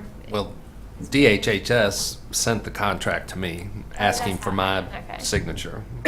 So I refused to sign it, mainly because of the financial impacts. I wanted to make sure that the board was aware of it, and that the board actually took a vote to approve the contract. Now, you can make a motion authorizing me to sign it, but I didn't feel comfortable signing it without the board understanding what we were getting into. It's kind of a scary agreement because we're going down a road that we haven't been before, and being held to standards that, to be honest with you, They're unreasonable. Well, you're already in it, whether you want to be or not. Right. I know. So let's just move on past that point. You're already in it. So That's right. My concern would be, you mentioned several things that weigh heavy on your mind in terms of meeting the obligation. Mm-hmm. Do you know if the 11 counties, do you know if they submitted anything to DHHS to spell those out? You think they did? Yes. So we one of the attorneys, one of the DSS directors is actually an attorney. So he wrote up like legal language, right? And he responded with another 20-page document, and he outlined everything. Several counties are adopting similar language, right, but just kind of simplifying it, not so much legal terminology, but discussing those concerns. And the state is DHHS is 100% that they're in agreement that these are valid concerns, right. And there are so many external factors that contribute to a county's performance measures. That's right. For economic services, it's pretty simple. We can do timeliness. If ITSE is up and working and functioning correctly, we can meet these performance measures no problem, because our staff provides excellent, timely services. Child welfare is where across the board 100 counties are very concerned, because there's so many partnerships and there's so many community partners in play when we're talking about permanency rates, we're talking about courts, we're talking about juvenile justice system, we're talking about mental health and the lack of substance abuse services. There's just so much that come into play, and we're really concerned about that factor. The attorney or the director you're speaking of, have the two of you taken a look at that document? Are there things you can add to it, or? I think we could probably simplify it in some form or fashion to make it. It was pretty intense. It was they very upset by the fact that they had been left out of the conversation that had been had. So Oh, this is sort of like the NC Fast when it came on board. The state already knew we can't keep up, meaning that they couldn't keep up. We got ahead of the game and was able to manage it. And it sounds to me as if you're going to have some relief personnel somewhere stashed away on reserve to come in those cases where we might get behind or might not meet an obligation. But in any event, we're almost going to have to explain every time there's a failure. Yes. I'm sure if we have them, everybody's having them. They'll be Yes. overwhelmed. Right. So it's, the one good they'll thing- change something eventually, I'm sure. Change or blame. Yeah. being on the DSS board with Angela, and the reading through this, the one thing that was encouraging was, on that last page, it does say with the notes that DHHS sent, that, they would track and send a monthly report out to the counties each month. So at least maybe we'll know, if they see a problem, and then it's 3 consecutive months of problems. So, we can have some corrective measures if necessary. But yeah, it's just, my concern, like she said, is the child welfare part is such a hard thing to be timely on in certain situations. Oh, through no fault of I agree, and you that's part of the problem. We don't seem to have a recourse. The state's position is we control the goal. Right. Okay, and we're not taking the hit for it, so you get to take the hit. And we're almost by default. Is there an underlying concern that we have to worry about that come in? Like, is there a big issue that we need to think about for the future? Are they trying to force us to do something we're not aware of down the road? So, no. If they come in and take over, what does that mean? Well, I should say, the third-party vendor because we're in the process of a welfare reform, and so this is part 1 of a 2-step process. The second step process is they've hired a third-party vendor to really study the system that we have in North Carolina, and in particular child welfare, and make recommendations. So in that, part of their study is they're going to look at the cost that it would take to be currently we are a state supervised county administrator system in the state of North Carolina. Mm-hmm. We are one of very few. There's only a handful of us in the entire country. So they're going to be looking and examining the cost to be a state supervised, state ran.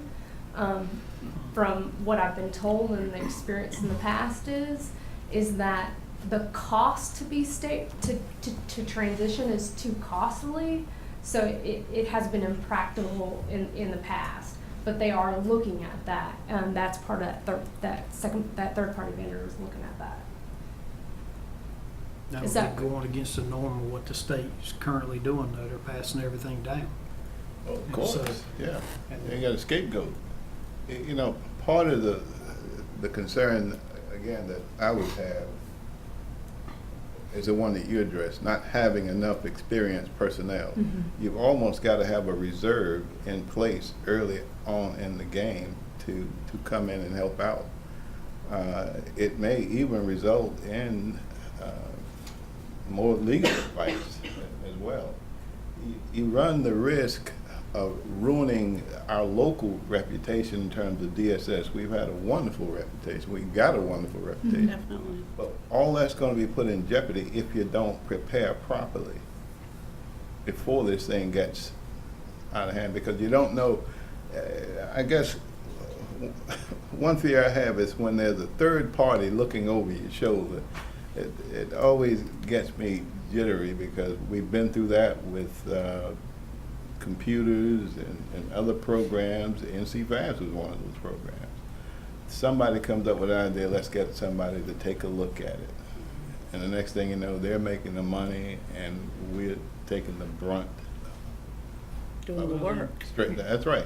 And paying In for it. most instances like that, they come in and they interview the staff, and they find what the staff feels like the problems are.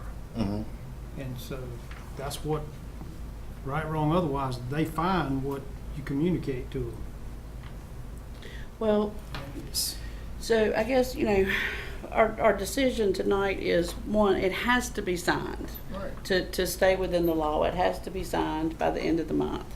And, who do you want to sign it? I know some directors have signed it, some chairs have signed it, some managers have signed it. I don't know if attorneys have signed it. I don't think so. I don't mind signing it.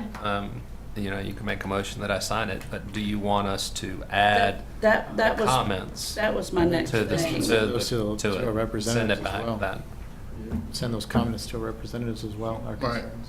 Because I know in discussions, they've worked really hard on it already, kind of trying to put those concerns together from our county. Yeah. Yeah, that- Comfortable, and I know this is an unfair question to you, but how comfortable or confident do you feel that you'll be able to track and know ahead of time what the issue is going to be, or what they might find that'll be a problem or present a problem for you and your staff? So I can tell you right now what's going to present a problem, because I've been tracking it probably since November, and I've made adjustments.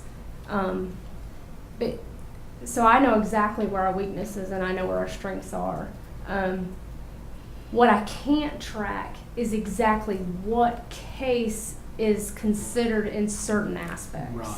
So if I can't consider, I know a overall big picture where we need, like for example, one thing that we struggle with is the performance measure that within a 1,000-day episode period, when a child comes into custody, no more than 4.1 placement moves. We struggle with that.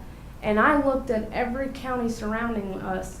Nobody's meeting that measure. Nobody is. So everybody's struggling. So I just don't know what children are having more placement moves, but I can tell you from just talking to the individuals that are doing the work, it's those children that are blowing through placements because they have extreme behavioral issues. We have a tiered system in mental health. Yeah. We have a level 4, 3, 2, and then 1 would be your foster home settings. And so when you have a child that's in a mental health crisis, you want that child to level down. Mm-hmm. You want them to go from a 4 to a 3, possibly to a 2, maybe back home, or from a 3 to back home once you get them regulated. So every placement move is going to hurt you. We have situations where we have a grandmother who's a kinship provider who wants to be involved but can't do it full time. Yeah. So the children might spend a week with a foster home licensing and then a week with mom, because that's what's best for that kid. Right. But we're going to be, if they can give me exactly what kids are telling them, I can give a written correspondence that says, hey, this is the circumstances, this is why this is best for this child. It's not just because we're not finding adequate arrangements up front, or it's not because we don't have enough licensed foster homes, because we do. You're spending more of your time defending what you're doing instead of being able to be proactive and help the kids that you need to help. But that has to be one of the examples you send out in that report. One just that clear, because you're dealing with humans. You can't predict what these kids are going to do or what they may be encountering where they move to. So. And like you said, the 4.1 placements, in those instances, like she said, you want them to move that many times because that means they're getting better, Possibly. and then to penalize, I don't know. Well, maybe this is something to help improve the system. It doesn't mean they're going to come down on you.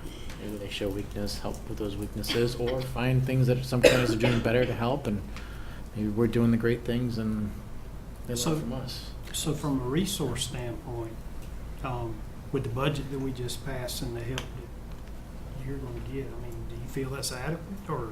So from a personnel standpoint, we have enough employees to meet the job.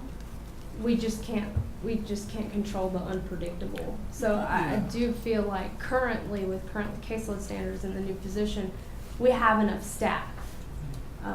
We will have enough staff. Investigate the position that I requested had a lot to do with this House Bill 630 and driving that. But timeliness of initiations, there are circumstances that are beyond our control that we can't necessarily control, and parents aren't so forthcoming. A lot of times it's great, we can come in, we have to interview all the kids, and we have to interview the whole family. So if we aren't able to see the whole family, technically you haven't met that initiation requirement. So if a child's gone, or if we're not able to, especially when school's out, Because if we have school-age children, it's really easy because we can go to the school and we can do that no problem. But when school's out, finding kids, they may be with grandpa or grandma, they could be out of state.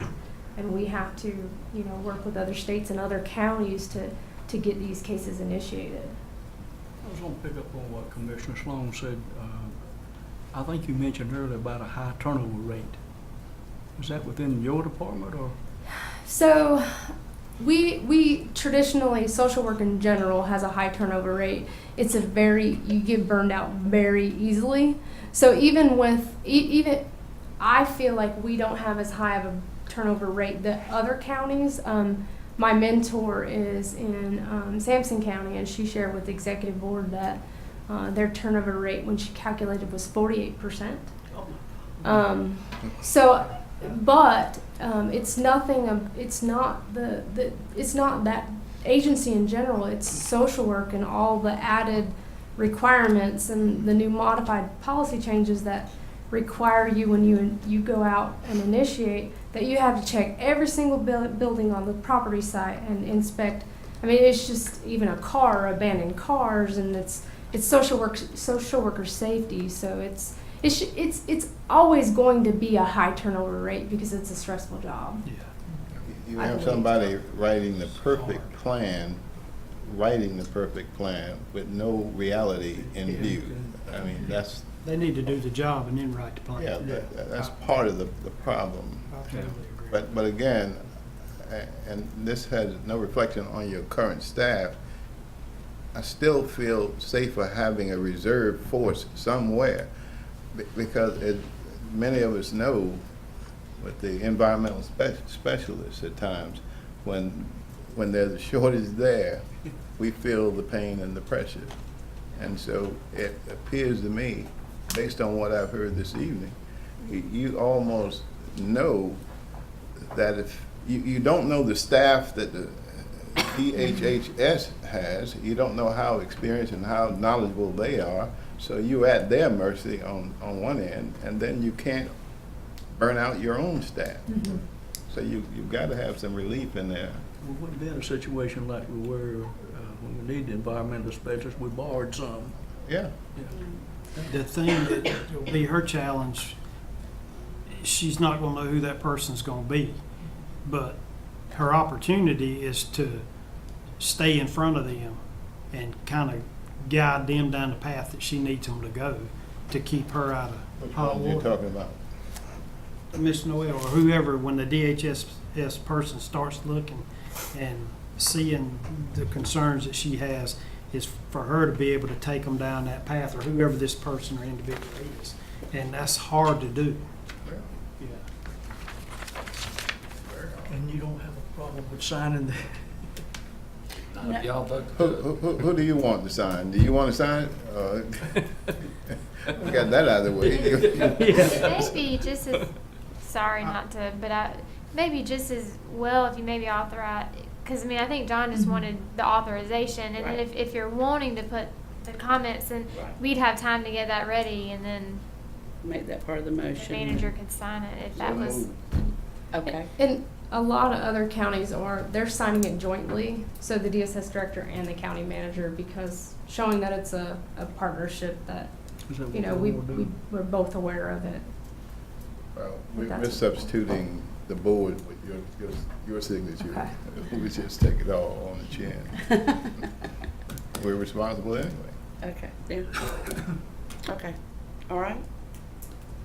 So I want to commend her for the due diligence, and you've done a great job. Thank you. I appreciate that. Aware of this problem. We've had great directors, and I can list you with one of those. And she's come on at a tough time. I'm serious. She's a tough time. Yeah. We don't need you to be the turnover. No, we don't want you to be the turnover. I love Lee County.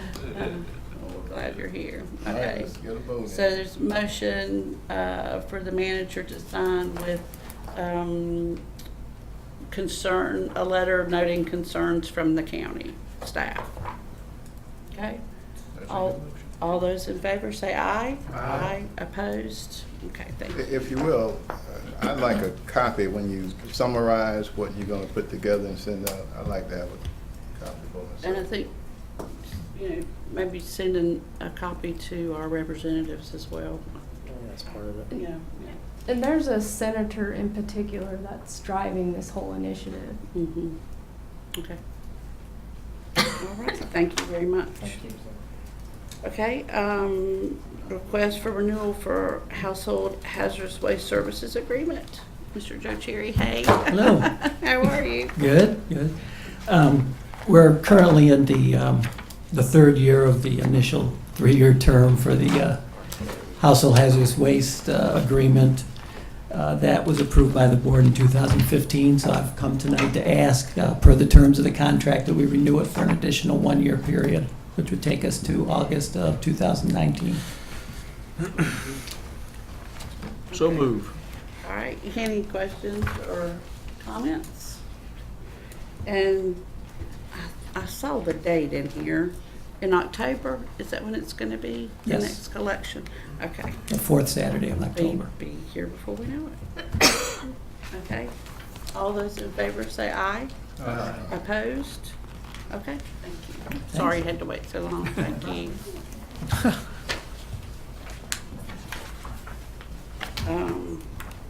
Okay, approval of board appointments for the upcoming year.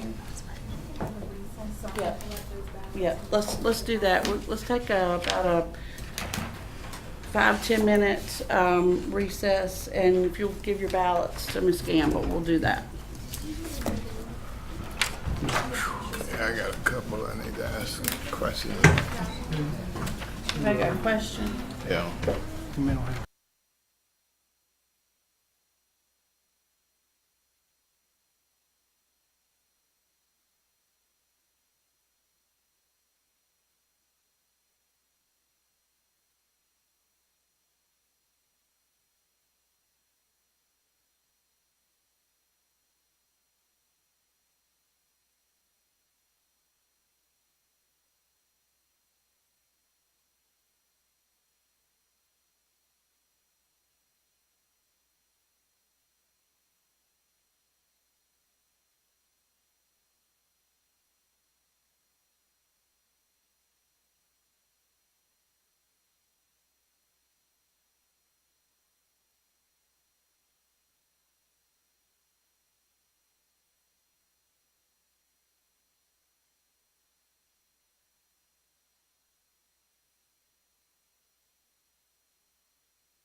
Taking another shower, and Tommy's like, That's a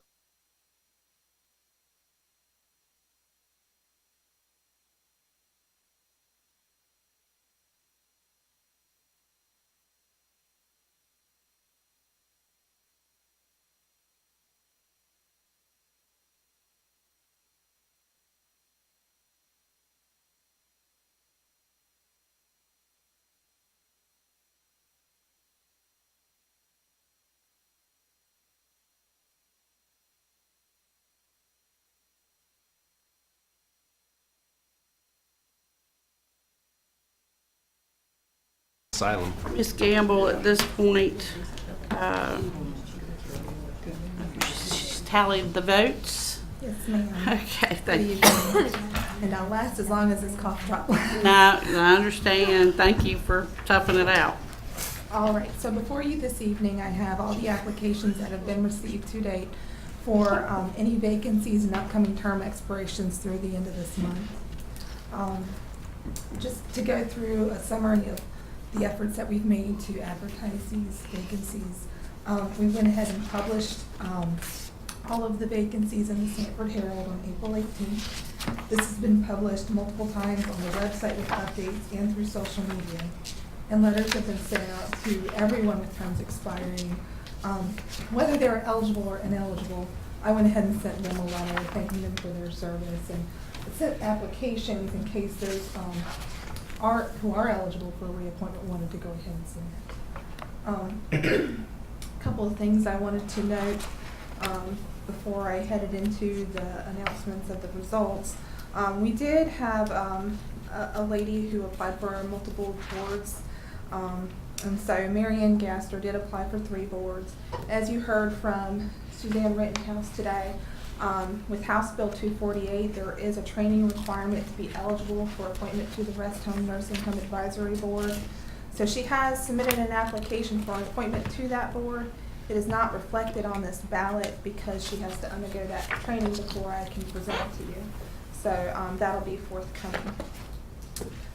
The other notation I wanted to make, this morning we received an application for the Board of Health to fulfill the optometrist vacancy that is going to be vacated by Dr. Martin. And so that ballot was updated today to go ahead and reflect that application. Okay, I'm going to go ahead and get into the results of the appointments.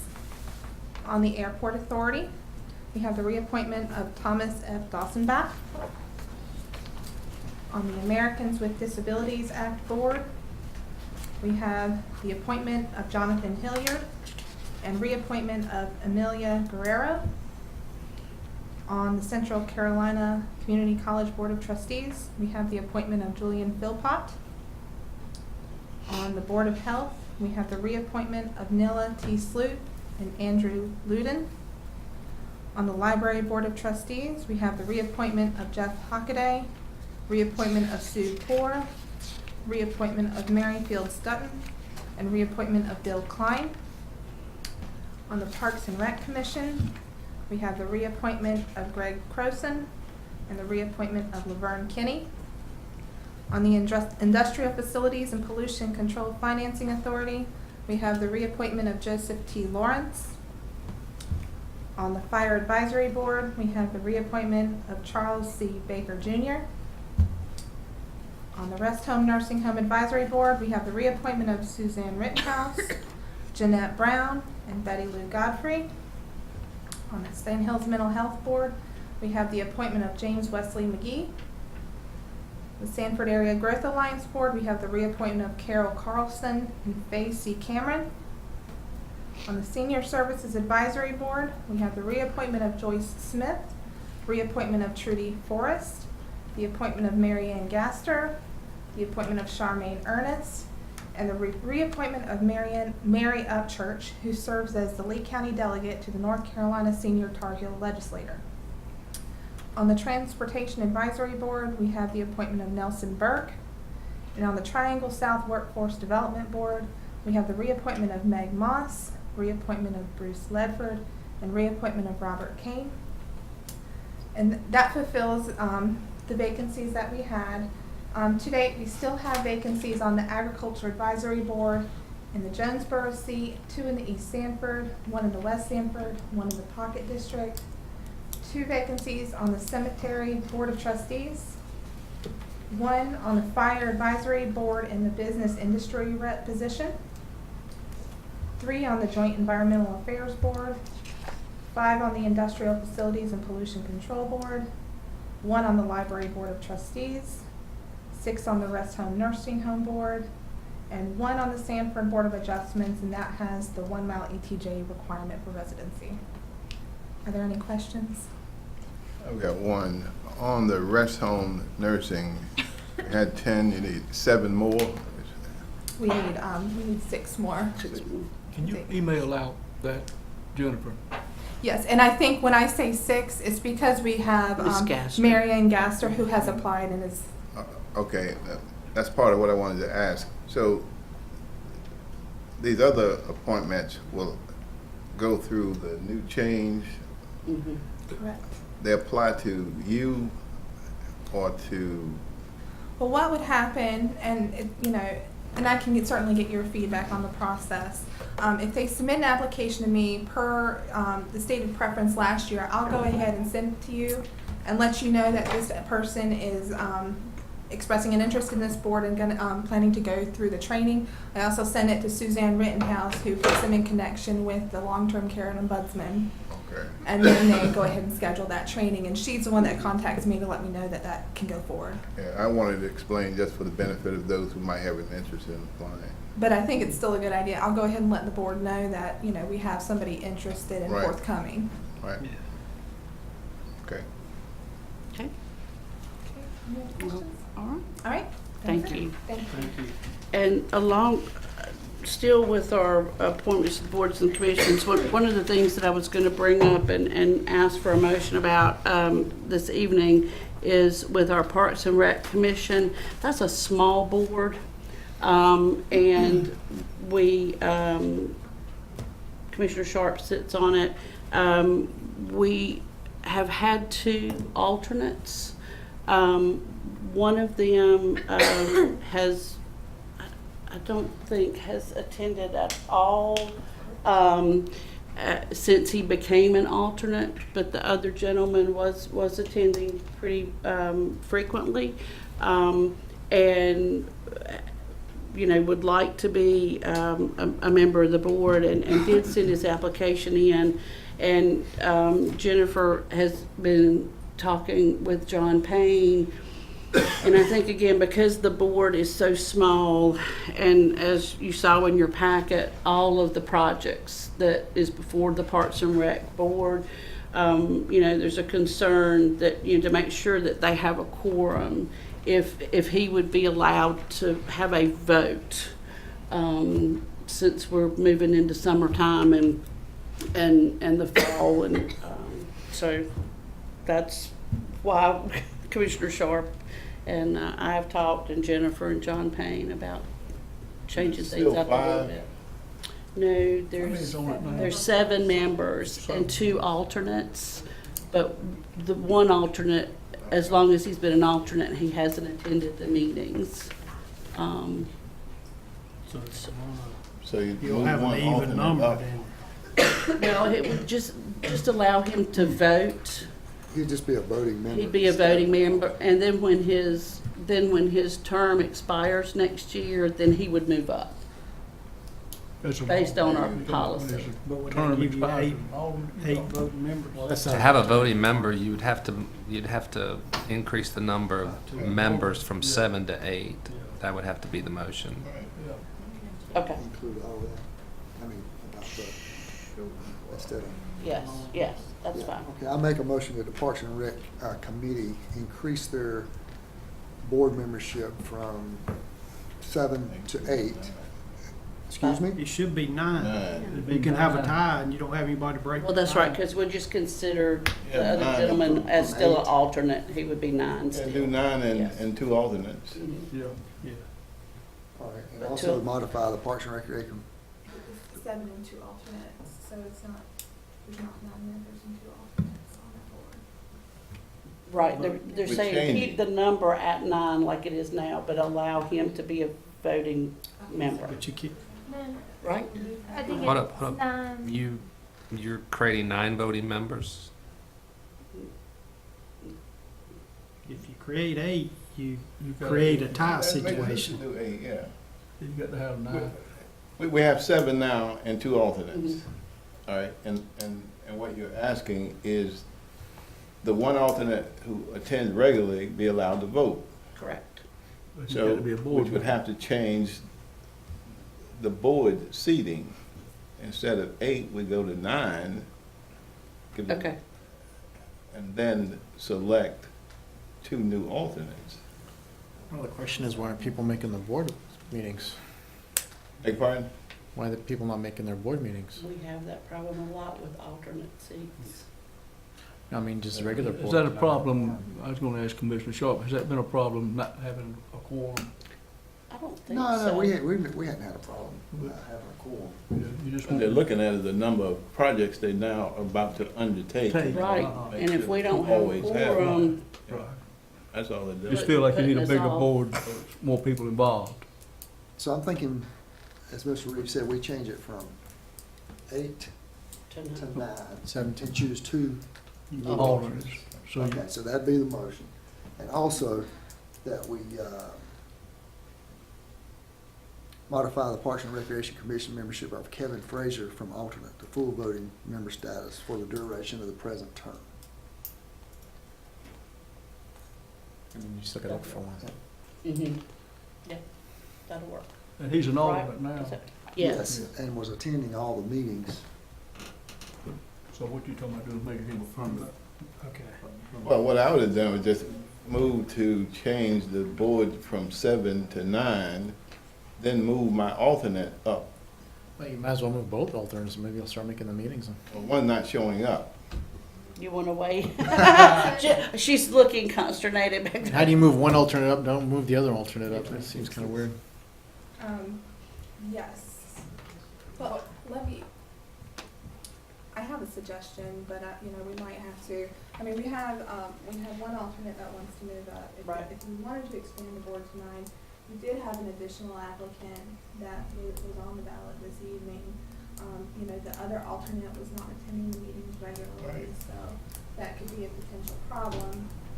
So either we move the one alternate up and create a board of 8 with the one alternate who's not attending, or if we make the board a 9-member voting board, We can just move the 2 alternates up. well then, it's 9, and then you're not moving the 2, that's with the 2 alternates. But you allow them to So then vote. you have to create those additional spots. So I guess you're creating 2 additional voting full seats, and if you have the 2 alternates, you still have the 1 full member slot that you have to fill. What would be wrong with increasing the board to 9 first, and then turn around advertising? Well, we always said in the past, if you're an alternative board, you move on up. That's my. Well, that would so give them an Yeah. opportunity. Here's We got those- the deal with most Yeah. boards is the fact that if you take those 2 alternates, move them out into new voting positions, Mhm. and one person continues not to show up, then you knock them out and you get somebody else to fill that Well, seat. That's what I'm just saying. Yeah. If you So if you let's have, just- if you Okay. advertise, you get 2 new ones, they can be Move an on. alternate, and you can move one of them up if you want to, move the other guy. The however you simplest wanna do it. things. All you do is expand your Yes, board to to 9. 9. Then move your alternate. It's up. Right. Advertise for the other slot. That's what I'm saying. Yeah, Like it's kind of simple. Yes. I'm gonna put a motion to adjourn. Okay. Okay, so we've got the motion to move the 2 alternates up, to create a board of 9. And then we'll advertise for 2 alternates. That's right. Okay? Okay. It's always the little things. Okay. Well, they'll have plenty to do. Okay, all those in favor say aye. Aye. Opposed? Okay, thank you. Okay, the financial report, Ms. Minter. We should have you just walk us through the numbers. Good evening. Good evening. On page 234 is the start of the monthly financial report. For the month of May, our property tax collections are at 98.57%. In reviewing expenditures, our target would be no more than 91.67. We only have one department exceeding that at this point, and that's emergency medical services, and that's still related to us buying that ambulance, or helping them buy an ambulance this year, so that should wash itself out next month. The good news is sales tax receipts did bounce back up in the month of March, so we were very happy to see that. We had our second largest month for the year in March. So with that, we are still in line with our budgets and our projections for the year, and we are still seeing about 5% growth overall. So I'll be glad to answer any questions you may have. Is that 5% growth overall? Right. Before you sit down, I have a question, but it's not about that report. Okay. In the Mr. Seagrove's trip to Hawaii, did they declare a state of emergency or FEMA come into play, and are we going to be reimbursed for expenses? Yes. Thank you. That is my understanding. We are working to file the report. We also have the one for where Mr. Rogers went down to Peru. Right. Back Puerto Rico. Puerto Rico, excuse me. My son went to Peru in December. I got them mixed up. So the Puerto Rico trip, we are fixing to file that. I have filed that one. I believe Mr. Milliken filed that last week. All right. So we're hoping to get those expenses back, and we should also get Mr. Seagrove's expenses back. So that trip was initiated by FEMA? EMAC is what I understand, which is emergency management. The state volunteered to go, but the feds are supposed to pay. My understanding is that we bill the state where they went, and then they pay us back, and then FEMA reimburses them, I believe. Right. That's the way it's been explained to me. Okay, thank you, ma'am. Okay, county manager's report. Yes, ma'am. Under the Colon Road Water Project, at the Cooperative Extension Report to the People meeting on Thursday night, Dr. Hockenberry had gotten her water. So when I wrote this report, nobody on Hockenberry Lane had gotten the water, but pretty much everybody down that road now has it. So 24 people were supposed to have their water, and I think they're about at that number now. So they're just wrapping up a few loose ends, and they will be finished by the end of the week. So almost missed those folks. That project is complete. Working with Mosley Architects to develop the preliminary report. Ran into a couple of items with them and asked them to make some changes, and so we're going to be presenting the report at the July 23rd meeting. So all I can say about that is we're putting a Band-Aid on an issue that about 5 or 6 years down the road we're going to have to address again. Parks and Recreation Master Plan. We had a good public comment meeting back on May 29th. We're putting all the comments together, and hopefully we'll have a report back to the board on July 23rd. July 23rd is getting ready to have a fairly large agenda of reports. Land use plan. Probably the land use plan won't be back to the board until August. I did attend the June 4th Joint Planning Board drop-in meeting at the Buggy, and quite a few people showed up, including our attorney. So got some interesting comments from some folks. That was pretty interesting. Broadway baseball. Mr. Payne has had quite a few requests besides the Broadway baseball request to use the facility. Some of the requests are probably not in keeping with a parks atmosphere, so just want to let you know that you may hear some comments back when we tell some folks that we may not be able to help their events out, concerts or whatever they're trying to do down there. But with Broadway baseball, they were the first ones to approach the county. Really, they would like a year-to-year contract, so it'd be 12 months with a renewal. And they're pretty much using the larger field, which is the furthest field from the road, in the concession area on the back side of that field. So they're wanting to make improvements, and they're willing to take over most of the maintenance to the field. I don't feel comfortable giving up complete maintenance because we need to make sure the field is safe. But in exchange for that longer term, taking up more of the maintenance of the facility. So if the board has interest in that, I mean, we're getting ready to ask the attorney to develop not only a contract for Broadway baseball, but some policies on use of the park, and run that through the Parks and Rec Advisory Board, make sure everybody's on board with this.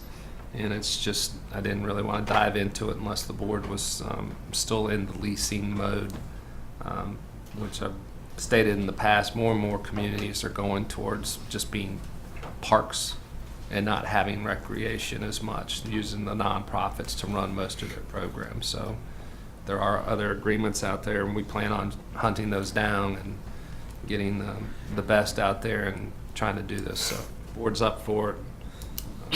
We will move forward and bring a contract back, hopefully in July. They're talking about a 1-year agreement. Yes, sir. So at the end of that 1 year, will it be open to the public to apply? Well, it's open now. They're not using it every day, you know, so that's one of the things. I mean, they're not. Who dictates when and where? I mean, that needs to be in the agreement. That's right. Who what? Who dictates when they use it now? I mean, they pretty much have control right now. Yeah. I think they have to be go. I think No, they're they still schedule through John Payne. Oh, they do? Okay. Yes, How sir. about maintenance? Who's maintaining it now? We're doing some of it, and they're doing some of it. We in the agreement, we need to lay out exactly what they're going to do. We help line the fields, and you know, some of the bigger stuff when we took the fields over, like repairing the holes out in the fields and that kind of stuff, we took care of. Also, the roof on one of the concession stands need to be replaced. So we typically take care of the bigger item things, but they're willing to take over the grass cutting and whatever you do to the infields. Drag the field. Thank you. Dragging the field. Yeah. So whoever we lease it to, they ought to take care of the field, and we can take care of the buildings and whatever, but they should take care of the field and the maintenance of the field. So did we include any of the renovations to that in the master plan? We set aside $150,000 in the bond borrowing to try to address some of the issues down there. It looks terrible. Okay, somehow I missed my answer. We're getting ready to have to put a new sign. You know, we're getting ready to move the sign, so we're going to put up a new sign. Well, I noticed the states, like on your thing here, is talking about the Broadway Road improvements. They're talking about moving our sign down there. Yeah. Yes, sir. Okay. And we're just going to take their So you're just gonna pay for $950. it. We're just going to take the $950. I had our appraisal folks upstairs take a look at it, and it's such a small piece of real estate. Right. Really, the $950 is probably, it's 0.015 acres. Right. And there goes $950 for that. So That's not take the enough. $950 and apply it towards the new sign.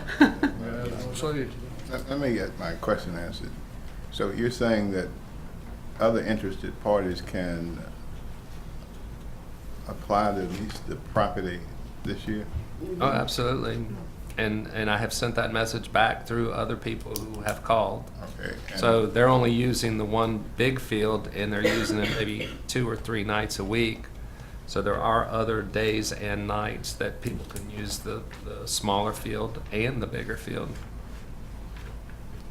So nobody's And the leasing the building too. entire. Pardon? And the building too. We're getting ready to take over, you know, the larger part of that building, but they could, you know, they can use the concession stand. Or in the in the summer and that kind of thing. Yeah. Okay, so So I don't need a motion, I just need a, yes, we want to pursue it and move forward kind of thing. I think the concerns that I'm hearing in Broadway is just, you know, not there's a perception. I guess that's the best way to put it. There's a perception, that they came in and they've got a lease, on the park. It's not exclusive. That's what I've explained. And that's what I'm trying to get clear in here tonight. That we need to let people know that, they can apply. But I think what's gonna happen though, you're gonna have people, this group's gonna try to halfway keep it up, then another group's gonna come in and Mess it up. That's why we still have to be involved. And then at some point, we're gonna have to start talking about, once we get a handle of what they're doing, we may need to have some revenue sharing where they're paying us, to maintain the fields when their programs are getting bigger. But right now, I don't know that their programs are big enough to do that. So the other alternative is that we take over all these programs, which we don't really have the staff to take that over. And that's why most counties get out of the rec business and contract. That's the reason I'd like to see us lease it on a contract basis with the understanding they keep it up. I think that's the only way we can come out ahead. well, I mean, isn't what we need to do to create that plan? Who's responsible for what, the revenue sharing, all of that. You need to plant that seed now. Do and that, you need to lay out and a then plan. advertise, basically, that, This is sort of loosey-goosey sounding to me, and I'd rather. Well, that's why we're trying to tighten it up. Policy, like a policy in place that if you're interested in leasing Right. A, Right. B, C, and D. Yeah, we, right. Right. Just we in moved general. quickly in purchasing Sure. and then making a deal with these folks because they had a league coming up with the adult softball. Mhm. We tried to accommodate them on that end. Yes, sir. And so now that was a short-term look. Now we're going to Now look we need to get out of long-term. business. Well, and it's been good for the community, it's nice to ride by, and the fields are being used, we see that, but at the same time, I do think we need to set policy, and then we'll move from there. Okay. All right, on the offer from the DOT, I do need a vote on that so that I can sign that and they can send us the $950. I move to accept it. Okay, any more discussion? Mighty cheap. Yeah. All those in favor say aye. Aye. Opposed? Okay. Just want to remind the board that July, August, and September, there's only one meeting a month. So July 23rd, August 20th, and September 17th. And then the Saga annual meeting is September 12th. If you would like to go, you need to let Ms. Gamble know pretty quickly because it is already getting close to being sold out. So, last year it was sold out. Last year it was sold out. Yeah, it was. So, a very popular event. Okay. That's it for me, Madam Chair. Okay. Any commissioners' comments? Commissioner Reeves? I'm good, thank you. Okay. Commissioner Sloan? Thank everybody for coming. Thank Ms. Noel for the presentation, and her forethought and perception of what's to come. Definitely. Yeah. Well, I was going to mention this board and that, the county lost a great citizen in Charles Ingram on June the 1st. I know most of y'all knew Charles. Mm-hmm. And Charles, in his own way, gave back to this community in many ways. His family goes back, they have deep roots here in Lee County. And we're going to miss Charles Ingram.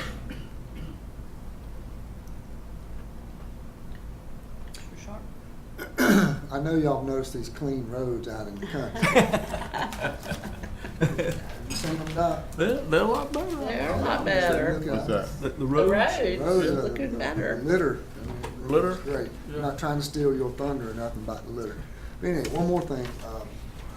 A board I'm on, Lee Harnett, Johnston Community Action, one of that was Jerry Lamont, who was put on there by Herb Hanks 20 years ago.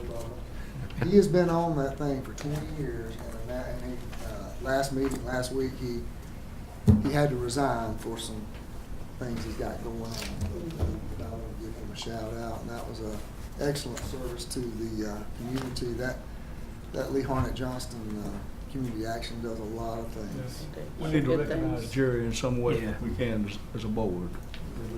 Because he's been on that board a long time. We got a resolution and at one of our next meetings. We need to do that, because he's been so faithful.